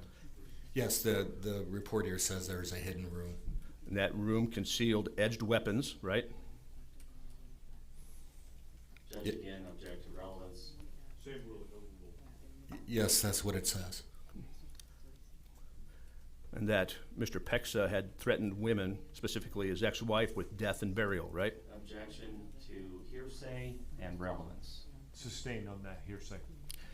Remind the jury how far from Ron Pexa's house Mollie Tibbetts' body was found. I think it's the adjacent property. The fence line to Ron Pexa's property was within 100 yards from where Mollie Tibbetts was found. It's probably close, yes. And Ron Pexa's house, quarter mile maybe, from where her body was found? Yeah, that would be close, yeah. What'd Ron Pexa have to say after you discovered Mollie Tibbetts' body? Judge, I'm gonna object, calls for hearsay. Sustained. You didn't talk to Ron Pexa after Mollie Tibbetts' body was found, did you? We didn't need to.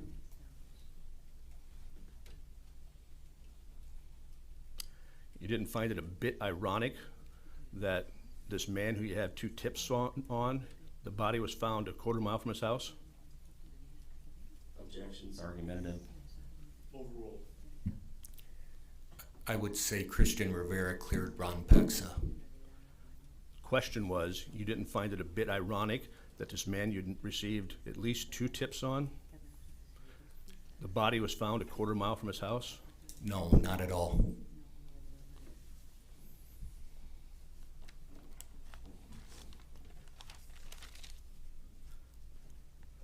Did you also receive a tip from a canvas on August 3, 2018 regarding Ron Pexa?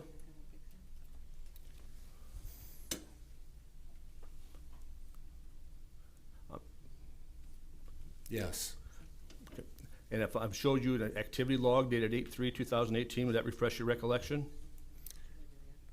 I think that's what I'm looking at right now, Okay, yes. is it refreshing your recollection? Yes,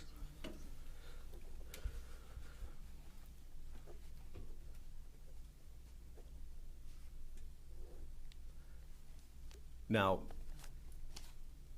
in that activity log and in that tip, again, Ron Pexa is said to have a torture room in his home, right? Judge, I'm gonna object, this calls for hearsay, it's not relevant. This is all speculation. provided by somebody else that provided information to the investigation. Overruled. This report says he has a torture room in his basement. Okay. And they gave you the address of 2410 460th. Yes. Now, so twice you have these allegations on Mr. Pexa. Is that when you decided to follow up on it? Again, this was a very large investigation. My exact thinking or any of the other investigators' exact thinking, it would be hard for me to recall. Okay. But we did go out to Ron Pexa's house. I know we walked through there. We did not find a torture room or anything like that. But you didn't create a report on it? No, we did not create a report on that. Didn't record the interview on it? No. Is he the only law enforcement officer you interviewed in this case?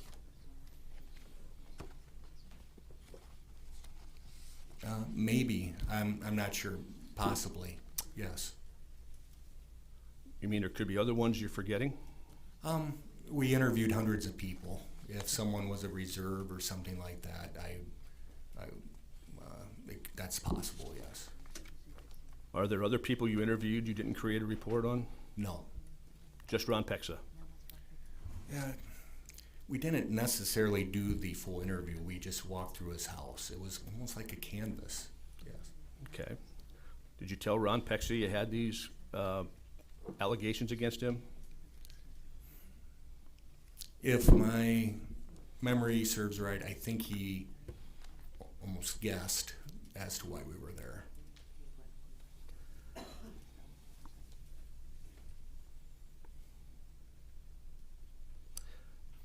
Now, Mr. Brown asked you about Jackson Eichhorn. Remember that? Yes. What was the information that put Jackson Eichhorn on your radar?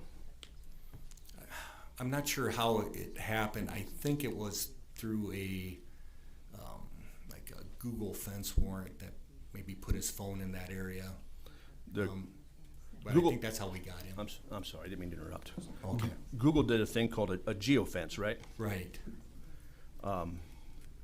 And what Google can do is they can set up kind of a net over an area and pick up anybody's phone who's on Google or any of Google's like Gmail or Google Docs, stuff like that, right? Yeah, you're explaining it better than I can, but that sounds correct. Thank you.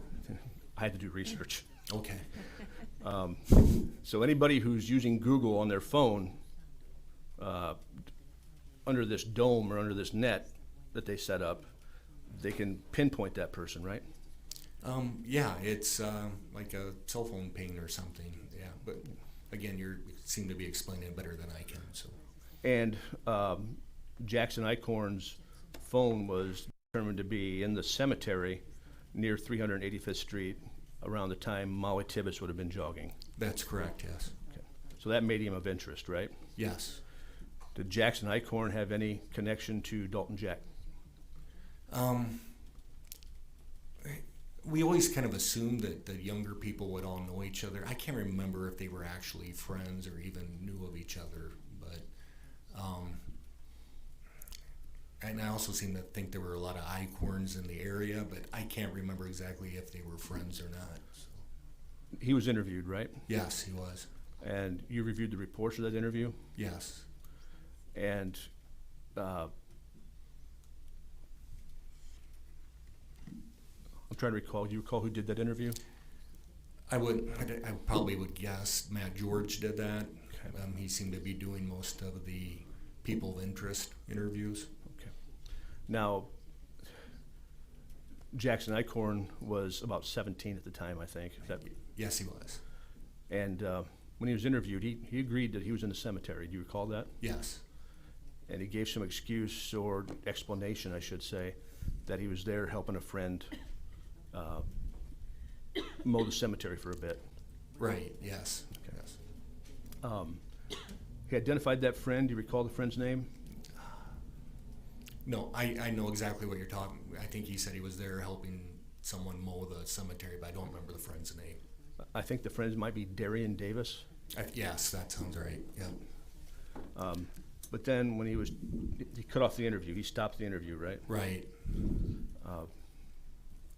But he was interviewed again about a week later, That sounds correct, yes. and then his story changed. Yes. He recalled then he was just kind of driving through the cemetery hanging out. I thought he said he was like smoking marijuana or something, but maybe, maybe the car thing is correct, yeah. Okay.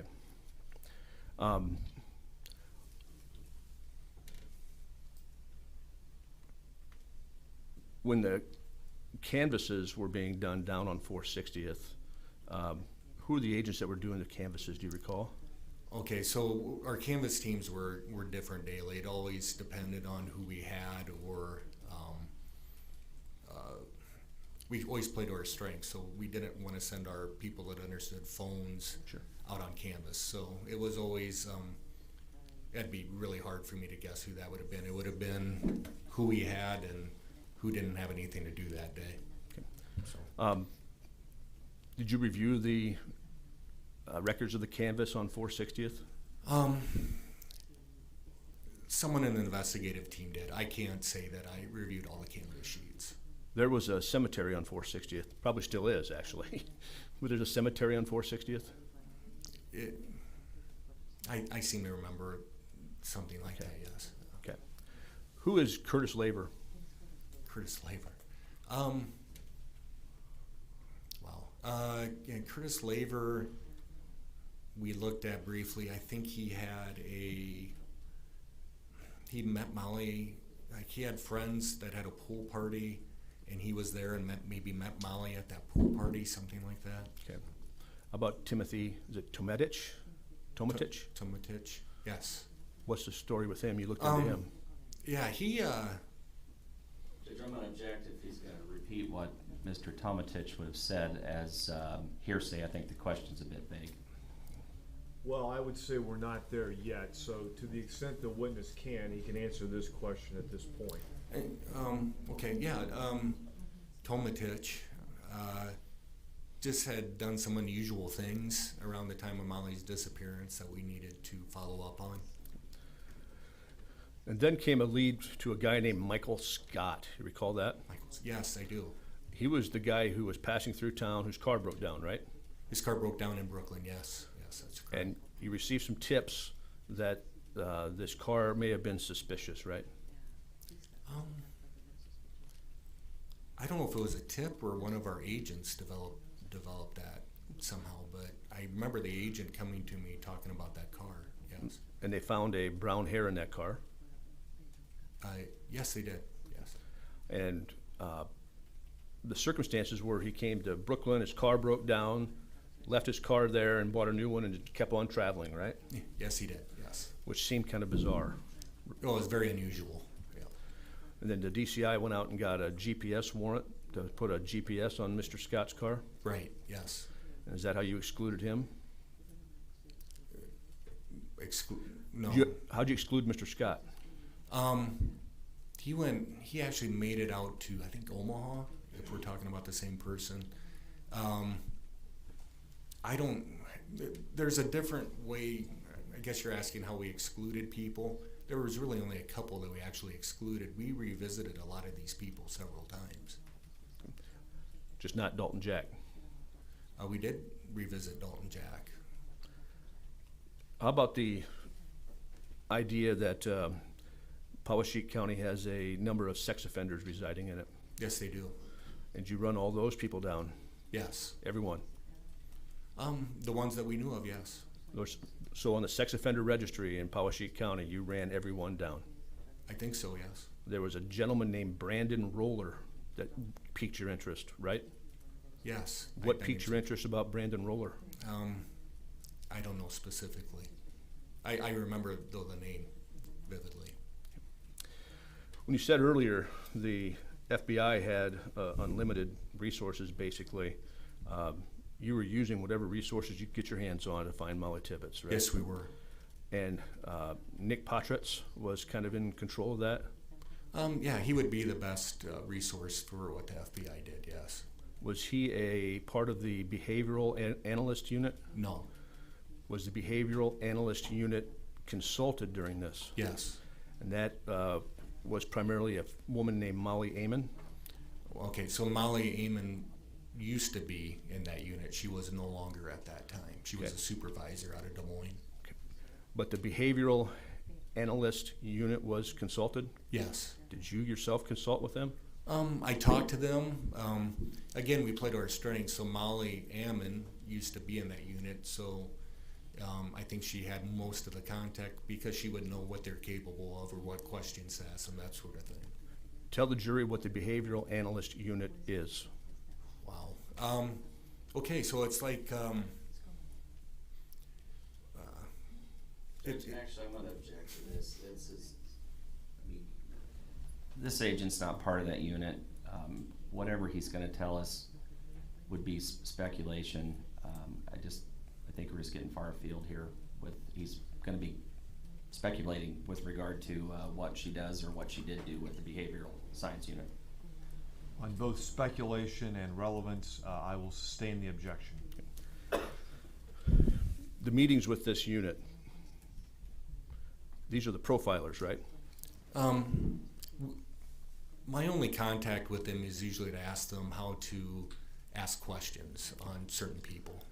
They were giving you certain investigative tactics to use, right? I'm gonna object to relevance again. Sustained. Going back to Dalton Jack's home at 622 West Des Moines Street, Mollie had a computer. Yes, she did. It was a MacBook Yes. made by Apple. Yes. And was that forensically examined? If you're referring to like dumped or made copies of, no. So you had information, did you not, that Mollie was on her computer that night she was abducted? We did, and we later found out I think it was her brother that knew her password. Okay. So her brother went on her computer to try to find a trail, right? Right. Now, if you're working victimology inside out, you didn't want to get on a computer to find out who she'd been talking to or where she may have gone? I think we're on her computer almost every day. We had a password. We had her charger, and then the FBI had agents, investigators that were actually like software engineers in a previous life. So whenever we needed access to any information on Mollie's computer, we had it.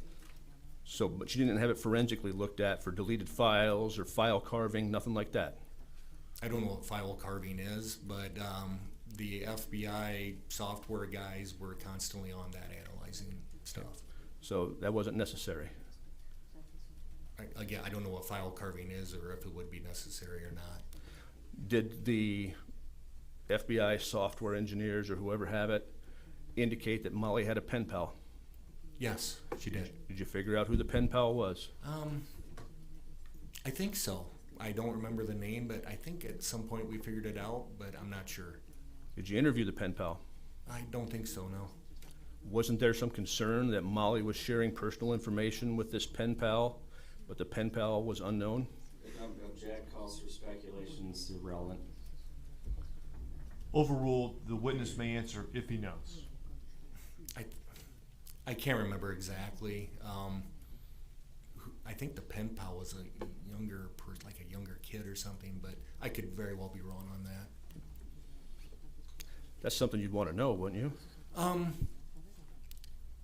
Yes, I mean, we tried to figure out everybody in Mollie's life. Again, though, I could not possibly know everything and all the analysis, so maybe the FBI would figure that out at some time. That'd probably be a better question for Nick Potritz. Okay. Was it you who directed the criminalist to take swabs and look for signs of seminal fluid Where? on Mollie's body, Mollie's clothing? Okay, so the pathologist, Dr. Klein, would call me and ask kind of what they would want done. In a case like this, it kind of goes without saying that would be something that they would look for. Okay. So in a case like this, the theory always is that sexual assault is possible. Right, yes. So tell me, when in your mind did the investigation into Mollie Tibbetts' murder basically end for you? When did it end? Well, when we were able to corroborate all the facts within Cristhian Rivera's confession. Okay. Was it over when the DCI reports were submitted to you showing a mixture of 3 different individuals' DNA in the trunk? Again, that's kind of a complicated answer. The purpose of looking for Mollie Tibbetts' blood or DNA in the trunk was basically to corroborate the statement made by Cristhian Rivera that he takes her out of the trunk. So when he says, I took her out of the trunk and she was bleeding, and we find that blood in the trunk, that made the statement that he gave us true. So the reason why we were looking for Mollie Tibbetts' blood in the trunk was to show that Cristhian Rivera was telling us the truth. But when we get additional facts like a mixture of 3 individuals' blood or a fingerprint that's not Cristhian Bahena's, we don't care to look? Well, Cristhian Rivera didn't say anybody else helped him, so I don't know what a DNA would be much more. In my understanding, DNA is much more conclusive than a fingerprint. Did you ever interview Ulysses Felix? Again, that's a name I've heard, but I can't remember why I know that name. Okay. You'd agree with me that no DNA from Cristhian Bahena was ever found on Mollie Tibbetts' body? Yeah, she was very decomposed. There was no DNA there. No DNA was ever found from under her fingernails? No, there was not. And you understand that there are defensive wounds found on her body, right? Yes. Okay.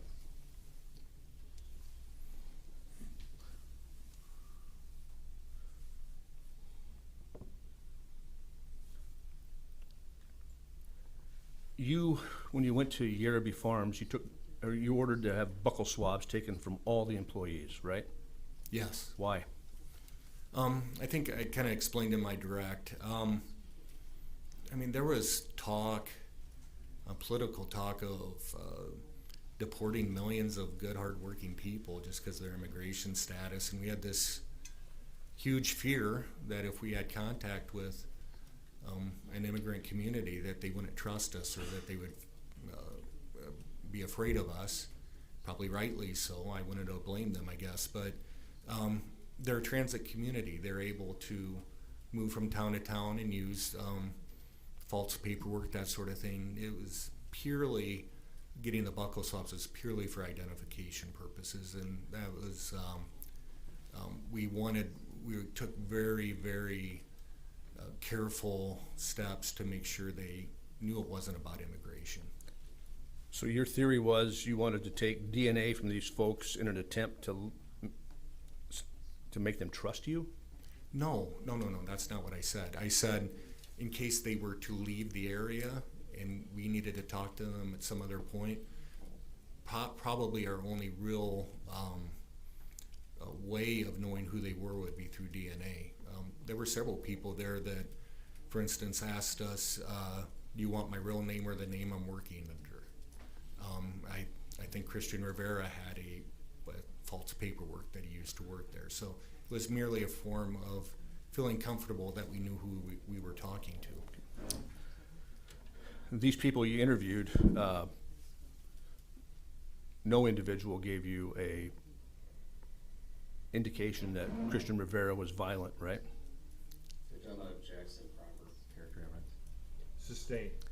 Mr. Brown asked you on direct examination that you were asking these people about Cristhian Rivera, right? Right. And they were giving you his demeanor and how he acted, correct? Yes. And they all told you he acted normal, right? I think I'm going to object to the form of the question is vague. Mr. Freeze, I am going to sustain that and simply ask that you rephrase that one. Please tell me the description that was given about Christian generally. Judge, I'm going to object. This calls for hearsay. Overruled. Go ahead. I mean, well, that's another, it's kind of a tough question. I think everybody kind of has a different perception of people that they meet, so I just don't remember hearing anything negative, I guess, Well, towards Cristhian Rivera. Let me posit it this way. If someone had told you something negative about Christian, you'd remember that. Right, yes, If someone told you he was violent, you'd remember that. yes, If someone told you he was known to carry weapons, you'd remember that. yes. You don't remember any of that. Nobody at the farm told us that I can recall. Now, you went to great steps to make sure these folks knew that you weren't going to get them in trouble with immigration, right?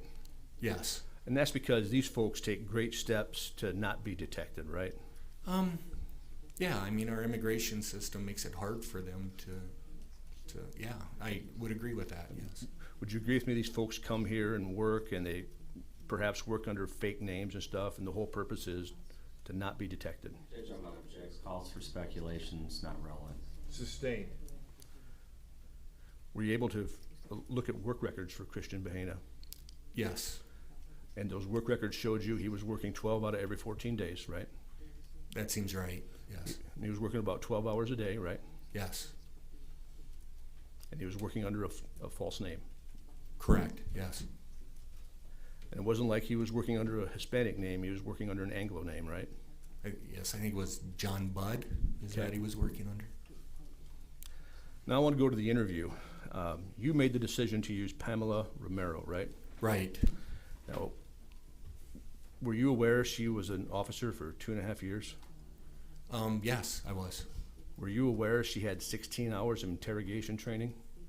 I was aware of the class that she went to. I've never been in that class. I know it's a good one, but yeah, I know she was very limited in experience. Now, you yourself are a very experienced interviewer, right? Yes. And I think Nick Potratz was there as well for the Yes. FBI. Yes, he is. He's a very experienced interviewer, right? Right. Jeff Fink was there as well, Yes. and he's a sergeant with the Coralville Police Department, right? He's with Iowa City Police. Iowa City and he is a Police. sergeant, yes. Was he Pamela Romero's supervisor? Yeah, I think he was her field training officer or supervisor, is one of the two, yes. He was an experienced interviewer, Yes. fluent in Spanish, right? Okay, so this is something that I learned. He says he's proficient, which evidently is different than being fluent. Pamela Romero was fluent, proficient is different. I'm not quite sure how. And she's fluent because she tells you she's fluent. It was, yes. Okay. Jeff Fink tells you he's proficient because he's educated and teaches it, right? I don't know what he teaches. But out of all the people that were there, it was your decision to send in Pamela Romero to talk to Christian. So the initial interview was Jeff Fink and Pamela Romero, yes. Why'd you choose the officer with the least amount of training in interrogation techniques to do this? That's how it evolved. So it evolved because Cristhian Rivera became engaged with her. He seemed to feel more comfortable with her. And often in these investigations, we have to make a kind of a gut call and go with our instincts. Obviously, the experience is a concern of ours, but as long as he's engaged with her and talking to her, we were still able to manage the interview somewhat. But Nick Potratz and I did not speak Spanish, so we, the reason why we took as many breaks as we did was for her to fill us in on what he was saying and for us to do follow-up questions with her. So you were still the man behind the curtain controlling the interview from the law enforcement standpoint? Yeah, I mean, within reason. I mean, without being able to speak Spanish, I could only give general questions. I definitely didn't understand all or get all the information that was being told to her. Were you aware at some point that Christian's family came to the sheriff's office? Yes, I think they did at some point. Yes, that's true. Were you aware at some point they requested to speak to him? That they did? Yes. I don't remember that, no. In your training and experience, is it good practice for an officer to act as both interviewer and then be a translator? Well, I've been doing this like 26 years, and I have yet to figure out a good way to do a foreign language interview. They're difficult, and the optimal, I think, would be to have a highly experienced investigator that speaks the language. But it's hard. If I were to sit there, the flow is very choppy. I think it's hard even for the person being questioned to I guess, get in the flow of the interview, for lack of better words. You could have, though, had Ms. Romero in the room providing translation, and you could have done the interview. Right, and we've done that before in different cases. It's very, I just don't like doing it that way, I guess is the best way I can say it. In watching the interview, you acknowledged there were times where Mr. Bahena fell asleep. I know he fell asleep. I don't know if I watched it, but I know he did fall asleep, yes. Okay. He was clearly tired. Yes, we were all tired, yes. Were you ever able to determine if Mr. Bahena had prior law enforcement contact? I don't know that answer, no. That's all I. Please let me stop you there. We need to take another recess. Members of the jury, we're going to take a 10-minute recess. I want to remind you of your admonition. The hall has been cleared, so you may exit at this time. Please leave your notebooks on your chairs. Thank you. Sir, you can step down.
from your 24-hour news source.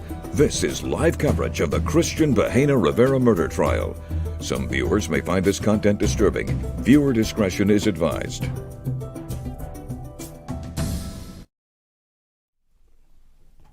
Cross-examination concerning Dalton Jack. Do you recall that? Yes. Based upon your assignment of leads, information that you received back from any of those other officers that would have checked on Dalton Jack's alibi, did you receive any information that he was present in Brooklyn on July 18th, 2018 at or around 7:30 p.m.? No. Or 7:45 p.m.? No.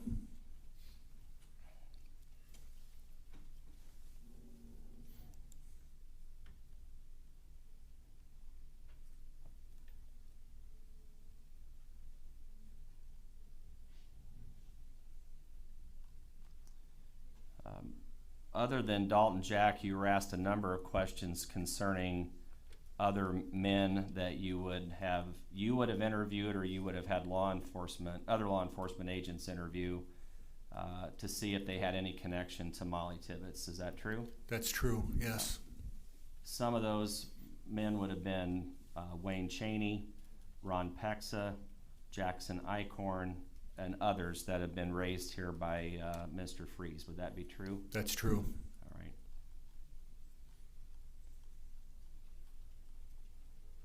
Were any of those men associated with a vehicle that was repeatedly seen in the vicinity of Mollie Tibbetts when she was jogging on July 18th of 2020 at about 7:45 p.m.? No. Were any of those men associated with a black Chevy Malibu with chromed mirrors, chromed handles, and a sporty spoke wheel? Anyone? No.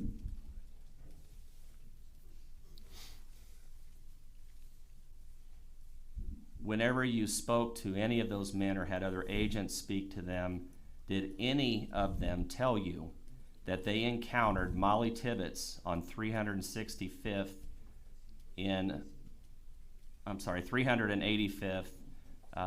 east of Brooklyn on July 18th of 2018? No, they didn't. Did you have information that Cristhian Rivera told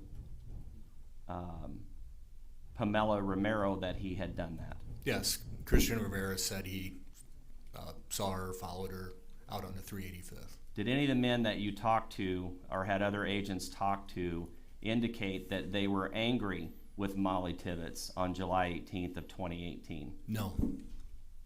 Did Cristhian Rivera provide that type of information? He did. He actually said he's not only angry with her, but he actually fought with her on 385th. Did any of the men that you talked to, the same list of men, indicate that Mollie Tibbetts had threatened to call the police on them? No, just Cristhian Rivera did. Were you able to develop any evidence that any of the men raised here by Mr. Freeze were angry with Mollie Tibbetts in any way? No.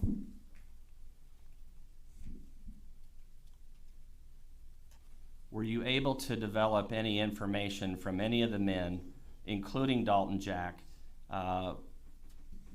any information from any of those men that they made admissions that Mollie Tibbetts was in the trunk of their car? No, just Cristhian Rivera is the only one that told us that.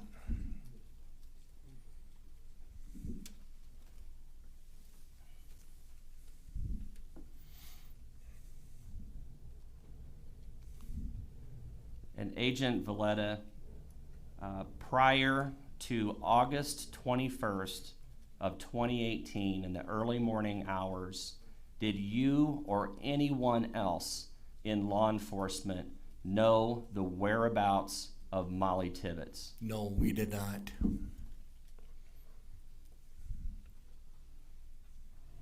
Did any of the other men that you interviewed indicate to you, as Cristhian Rivera did to Ms. Romero that they brought you to the location? No. And whenever we say brought you to the location, what location is that? Where Mollie Tibbetts' body was. None of the other men told you that, correct? Correct. Did any of the other men that were interviewed in this case tell you how, or describe to you how Mollie Tibbetts would have been found? No, just Cristhian Rivera did. And that is that she was covered by corn stalks, correct? Correct. How was Mollie Tibbetts found in the field? Covered with corn stalks. Who provided you that information prior to you seeing her in the cornfield? Cristhian Rivera did. Any of the other men that you interviewed at all give you that type of information? No. One person in this case, is that right? That's correct, yes. That person is the man seated here to my right, Cristhian Rivera. Would you agree? Yes.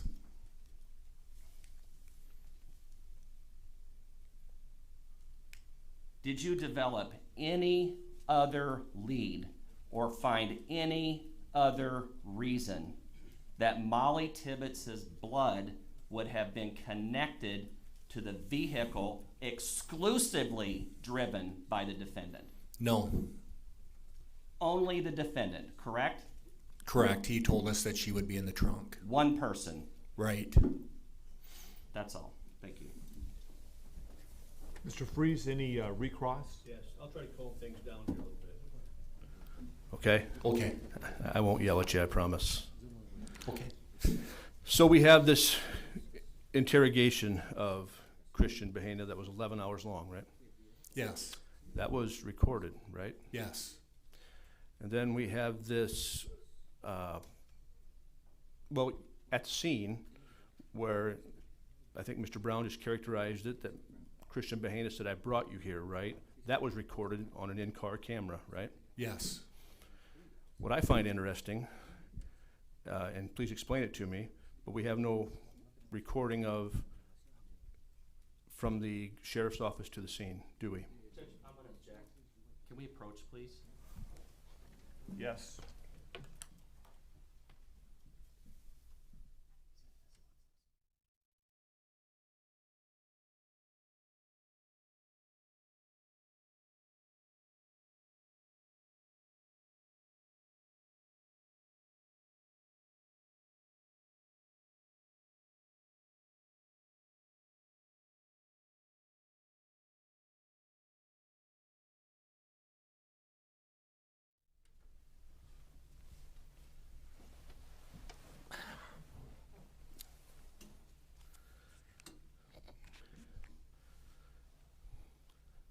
The evidence that you have that Cristhian Bahena actually killed Mollie Tibbetts came from his mouth, right? Well, there's physical evidence too, yes. That puts the knife in his hand? That puts her blood and DNA in his trunk of his car. That puts her in the trunk. Agreed? Yes. Does it put him stabbing her? No. Okay, that's all I have. Anything else with this witness, Mr. Brown? The defendant does not admit to Pamela Romero as to how the injuries were inflicted on on Mollie Tibbetts, correct? That is correct, yes. He claims that he blacked out. Yes, he did. That was, as far as you know, his choice, correct? Right, yes. That's all. Anything else, Mr. Freeze? No, sir. Okay. Thank you, sir. You may step down. You're excused.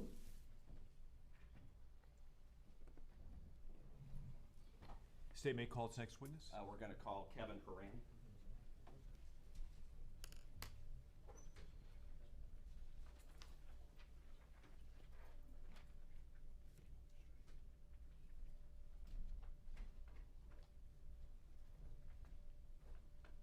So go ahead and step right up here. I'll gauge you. Raise your right hand.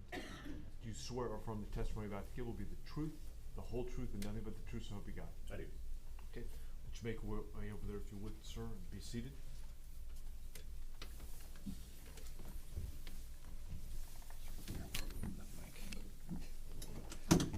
Sorry, it's not very comfortable. You good? Yep. All right.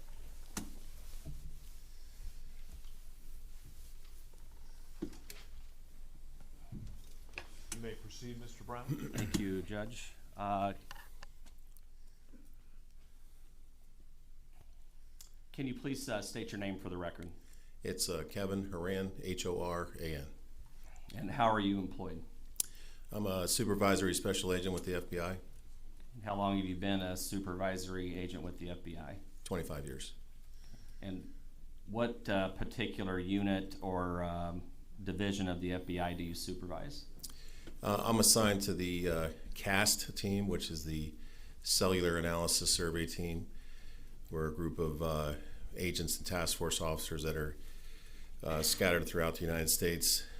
Essentially, we are subject matter experts in all things cell phones. So the forensic analysis of phones, the analysis of data that comes from the phones, as well as the live tracking of cell phones. Okay, and you do you head up that CAST unit? I'm the field supervisor for the Western United States, so I cover from Ohio to Hawaii, Okay, and where do you live? Dayton, Ohio. And is that where you work out of? That is correct. What's your educational background? I have a bachelor's degree from Syracuse University and a law degree from the University of Dayton. Okay. Have you been a practicing attorney prior to your time with the FBI? I was an assistant prosecutor in Dayton, Ohio for 4.5 years. Prior to joining the FBI? That's correct. Background do you have with the Federal Bureau of Investigation other than being a member of the CAST team? For about 15 years, I was assigned to a Safe Streets Fugitive Squad in Columbus, Ohio, where I worked primarily fugitives, robberies, homicide cases. After that point in time, the FBI formed a specialized team known as CAST in 2010. That's when I was asked to join with 9 other people, became the original founding members of that team. From that point, we all received quite a bit of additional training in cellular technology that spanned months at a time throughout the course of 2010. There were some additional classes as well in reference to cellular tracking of phones. All in all, I've probably had an additional 200 hours of training in cell phones. And have you testified in other states and other courtrooms concerning your expertise with the analysis and tracking of cellular phone data? I have. I've testified, I believe, this is my 100th time. A happy anniversary to me. So 100 times. And that's over a period of what year? How many years? From 2010 to present in multiple states and federal and state courthouses. So if you can, with regard to your expertise in the analysis of cell records, can you provide us a little bit more detail in what you can do whenever you approach an investigation, what type of assistance you can provide? Sure. Essentially, when we get involved in an investigation, what the investigators want to know is what data can we obtain from a cellular service provider that may shed some light on what happened, who someone was talking to, who they were texting, making voice calls with, what have you. So our first order of business generally is to obtain those records. In this case, the cellular provider for Mollie Tibbetts was Sprint. So we obtained the records from Sprint. With those records, I can tell a lot of things. Essentially, when I look at a set of call detail records, is what they're known as, they tell a story. So they're all numbers and columns on an Excel spreadsheet, but essentially it's telling us a story about what someone is doing, who they like to talk to, where they like to go, how often they talk to someone, whether they like to text or whether they like to make voice calls, what have you. So we can take that data, interpret it, and try to find not only witnesses and people to be interviewed, but also potentially the last known location of that cell phone. Okay, hang on just one second.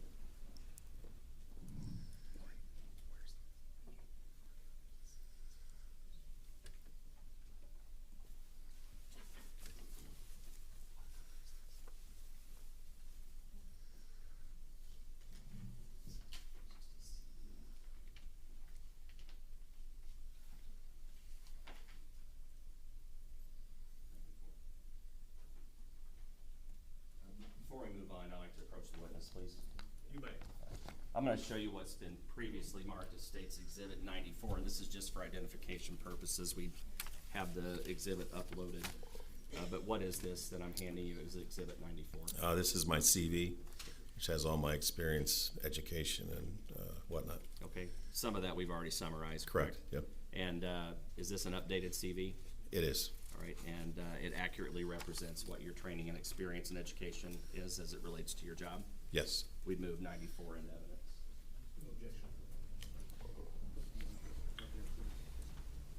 It's already in, Oh, I'm sorry.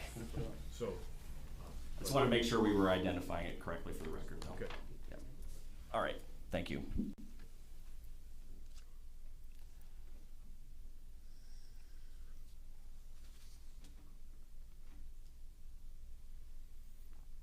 So, Agent Haran, as part of your experience and duties as it relates to cell phones, we'll get to the specifics of this case here shortly, but in relation to cell phones and cell phone records, do you look at a historical record analysis? Yes. Okay, and can you just describe for us in some, summarize for us what a historical record analysis is? Again, we would start with obtaining the records from the provider. We would analyze that information by utilizing specialized software that we have. Essentially, we take that data, we put it into our software, and the software will actually map it out for us. It will show us cell sites and sectors of those cell sites that the phone was in communication with when something happened. With those, with that information, we can create maps, and those maps become critical many times in cases where we're trying to pinpoint approximately where somebody was, let's say when a robbery occurred or a missing person, anything like that. That type of analysis is critical information. All right. And did you bring that type of expertise to this particular case? Yes. When were you notified concerning the need for your assistance in the disappearance of Mollie Tibbetts? I was aware that it had occurred. I had seen some information in the media that she was missing. I actually had reached out to the squad supervisor for the Omaha division, which covers Brooklyn, Iowa, and advised her that we could potentially bring some insight into the case, at which time I deployed to Brooklyn, Iowa. I believe it was Monday, I think it was the 23rd, so it was about a week later. I responded to the command posts. I started working on the records that they did have, and also requested that additional data be obtained at that point in time. Okay. And tell us again what the additional data that you needed in order to do your analysis.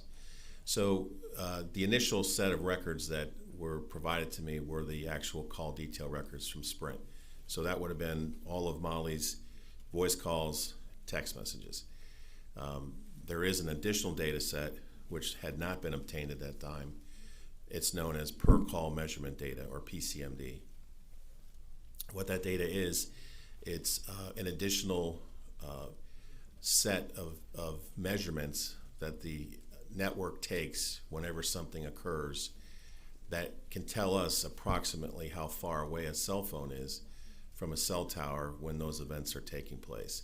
And it's very, very important to get that if we're trying to locate a cell phone. Okay, so you've gotten these two types of data sets, is what you've described so far, is that correct? Yes. Is there any other type of data set that you would have collected that relates to the phone that was used by Mollie Tibbetts? We will try to obtain anything additional to Sprint. So sometimes we will do what's known as a Google geofence. So if we're working with Google, we can get some information from them on locations of cell phones in and around a certain area. We can also collect advertising IDs that sometimes are put out by cell phones.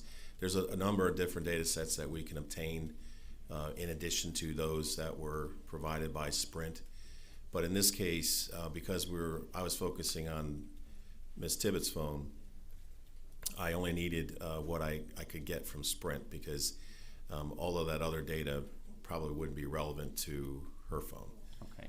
So at the time that you became involved in July 23rd, Mollie Tibbetts had not yet been located, is that correct? That's correct. You were attempting to assist with,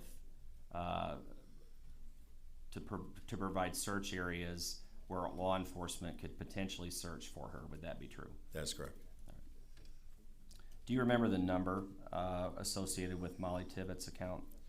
Unfortunately, I don't. I come across hundreds of numbers a day, and I can't memorize them all. That's all right. I'll show you something here shortly that'll hopefully help refresh your memory.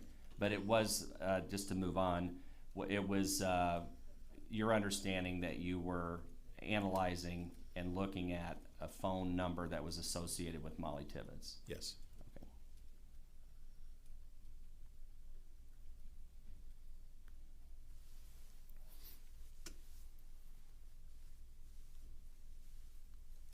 So, how long were you here in Iowa to assist with the investigation? What was the total amount of days? Do you remember?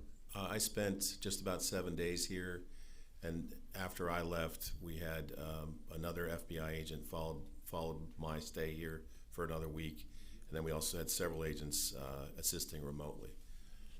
Okay. And based upon the information provided to you, was there a specific time frame that you were asked to review? Yes. And what was that? That would have been July 15th, and the time frame was, I believe it was around 8 p.m. In that range, which would have been, I think, the time that Ms. Tibbetts had gone out for a run. I think you said maybe July 15th. July 18th of 2018 is the information that yes. She was running. Was that the date? That's correct, yes. Okay. So that was the time frame that you're referring to? Yes.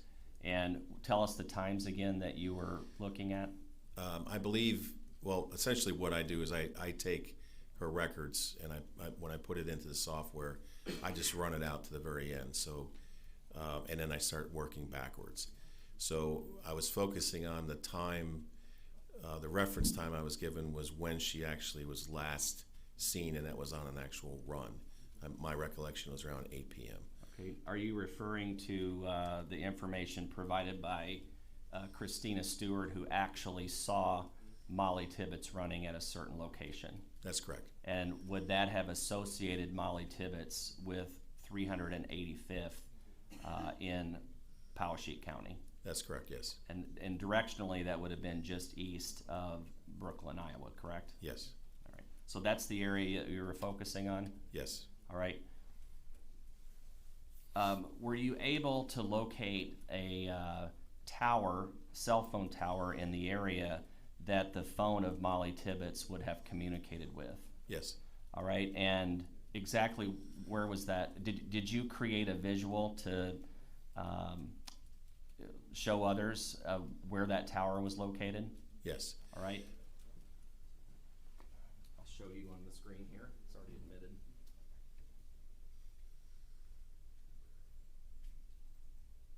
I'm going to show you what's been already previously, no, go back one.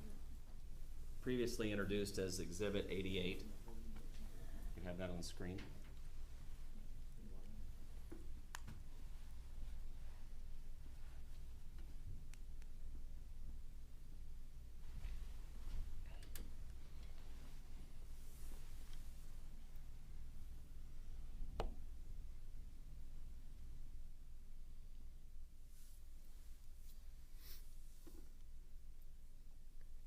It's already admitted. Can we put it on the two big screens?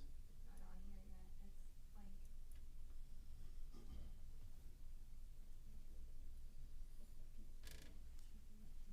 Yeah, it should be.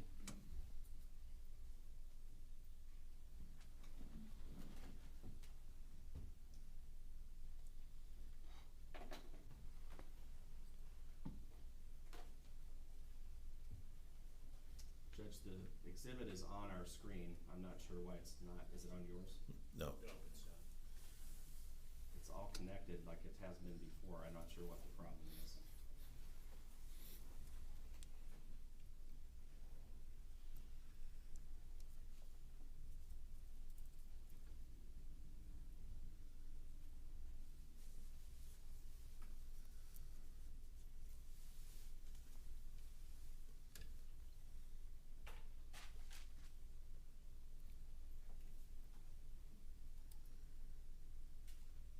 May we approach, please? It's up now, Mr. Brown. Can we put it on the screen? It's already admitted. If we can get it on the bigger screen. There we go. Love technology. All right. Exhibit 88 that you can see here, Agent Haran, are you familiar with this particular slide? Yes. Can you please describe for the jury what we're seeing here in Exhibit 88? So this is a typical map that we produce from the records when we get them. What you're seeing here, I'll start with the narrative at the top. So it's just essentially this is July 18th, 2018.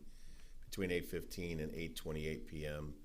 You have Sprint cell phone 641-510-1065. It utilized Sprint cell site 9, which is sector 1 of that tower, which is in Brooklyn, Iowa. How that actually is depicted on the map is you see this symbol on the page here that looks like an open, we call it an open wedge. Essentially, that's the one of 3 sectors on that cell tower. It's sector 1. It covers about 120 degrees of that 360-degree circle, and that's the side of the tower that the cell phone was communicating with during this period of time. Can I draw on this? You cannot. I Essentially, wish you could, but you can't. So, just before we go on, the phone number that you associated with Mollie Tibbetts is seen here on this slide, correct? That's correct. And that refreshes your memory as to the number that you had associated with Mollie Tibbetts and examined? Yes. Okay. So there's 2 other icons that are put on this map. Do you see one? Did you see those? Yes. The one on the left, or more into the center, is a gold house icon. What does that represent? That's the house that Mollie was staying at and where she initiated her run that evening. That's the information that you were provided. Yes. And then the green icon that we see a bit east of that, is that on 385th? That's correct. All right. And what point does that represent? That's the location of a residence where an eyewitness had seen Mollie run by. Okay. So basically, this gives us the area that you were looking at concerning how and when Mollie Tibbetts' phone would have communicated with the tower. That's correct. Okay. And did it provide you information concerning how and when her phone communicated with the tower? It did.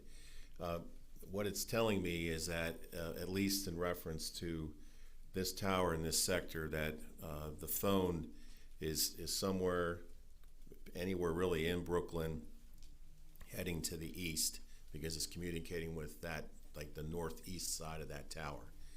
It's not on the west, it's not on the south, it's somewhere to the northeast. If this is all I had, I would not be able to tell much about the location of her phone. That's why we add in the per call measurement data. Okay. And does that provide you time that her phone would have communicated with the tower? Yes. Okay. I'm going to show you what's been previously introduced as State's Exhibit 89. Is that what you're talking about? Does this slide here represent? If you could, please orient the jury with regard to the additional arcs that we see here on State's Exhibit 89. So these arcs are essentially, it's like a stopwatch. If your cell phone is communicating with a cell tower, the time it takes for your signal to go from your phone to the tower and back, if you had a stopwatch, based upon one simple formula, and that is the speed of light. Radio frequencies travel at the speed of light. if you had a stopwatch, the network can tell you how far away you are from the tower when that occurs. So these arcs, they're represented as arcs because we don't know exactly where, we just know the distance that the phone is. With this one dark arc, which is between 8:15 and 8:19, there are actually multiple hits in that area. That's why it's darker than the others. So they're kind of pancaking on top of each other. So we see multiple hits at 8:15 to 8:19, and then 1 minute later we see another one that's a little bit farther to the east, northeast of where that previous one was, and then finally at 8:28 p.m. we see another arc that's a little bit farther out.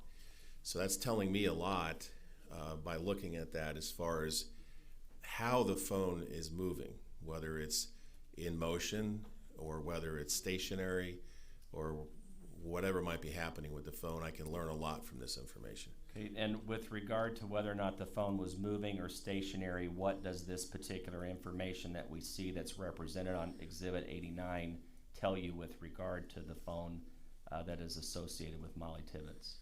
The phone was clearly moving. It was moving.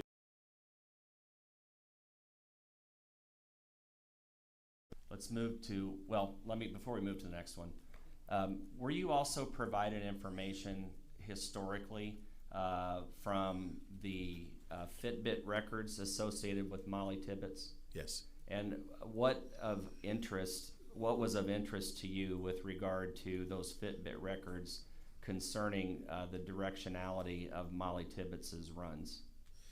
So we had a couple of known facts, if you will. We knew that she was on a run this particular evening. Fitbit did not have her current route. So the route that she was running this particular evening, they did not have because the user did not upload the map. So what we did is we referenced prior runs that Mollie had been on, and by looking at those, we were able to determine that this particular route was one that she had run before. And by overlaying that on this particular analysis here, we were able to determine that Mollie, in fact, was running about a 10-minute mile pace in an easterly direction based upon a map that she had essentially created before. All right, so just to take us back a bit on the Fitbit records, whenever Mollie would go on this particular route, how many miles would she run round trip? I believe it was about 6 miles. Okay, it was basically an out and back run, would you agree? With a little bit of loop through the town, yes. Okay, and based upon the information that we see here, would those historical routes overlap with these particular arcs that we see in Exhibit 89? Yes. All right, let's go to Exhibit 90.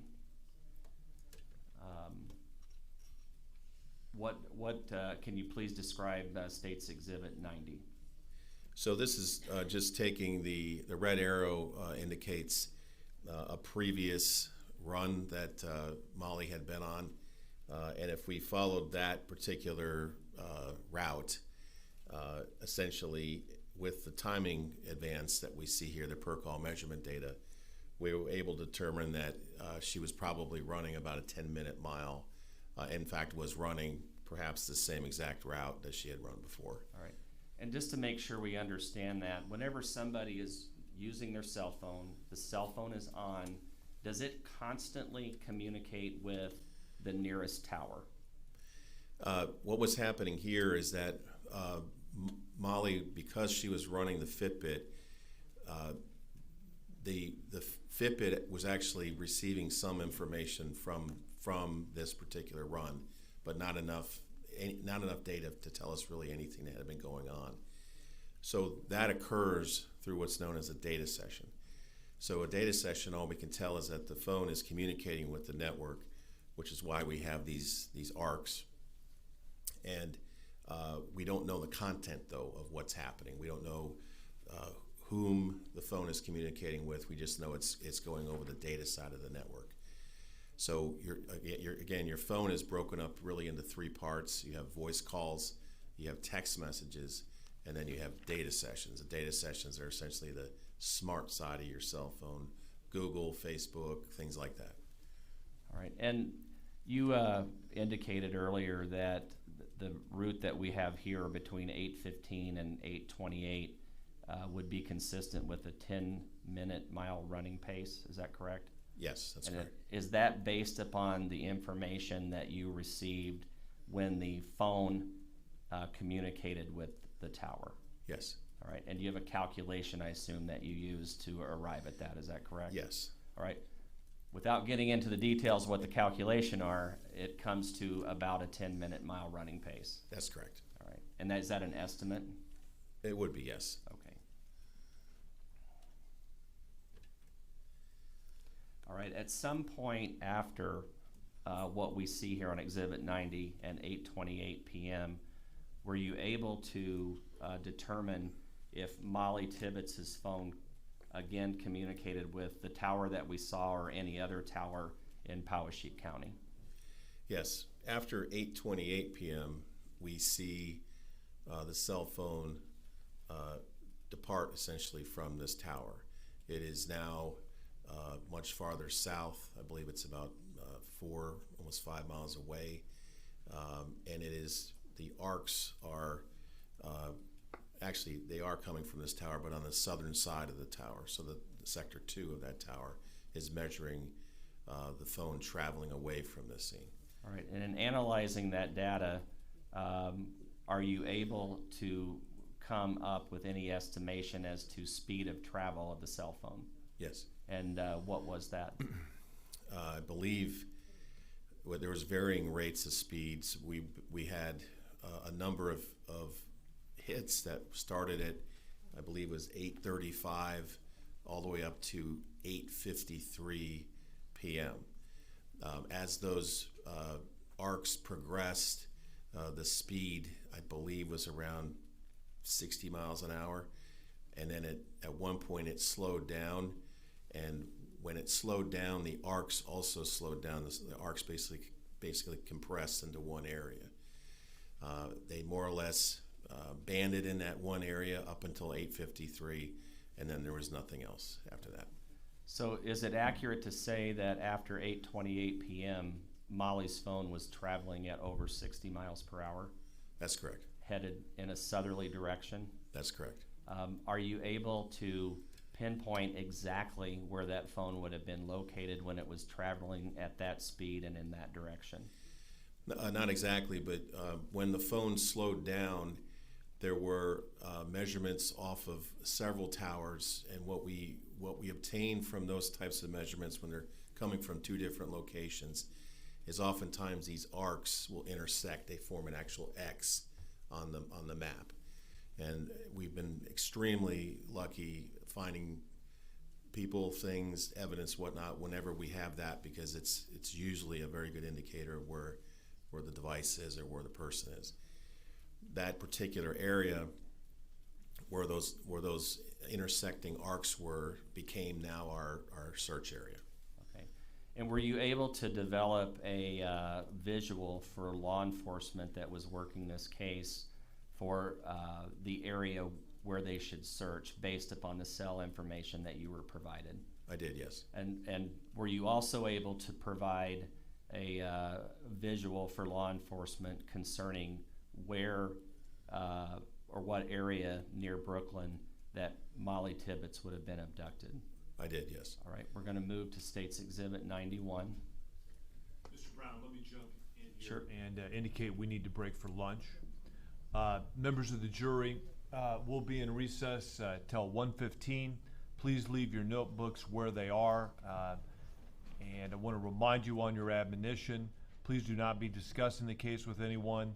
Make sure you're not doing any type of independent research or having any type of media exposure.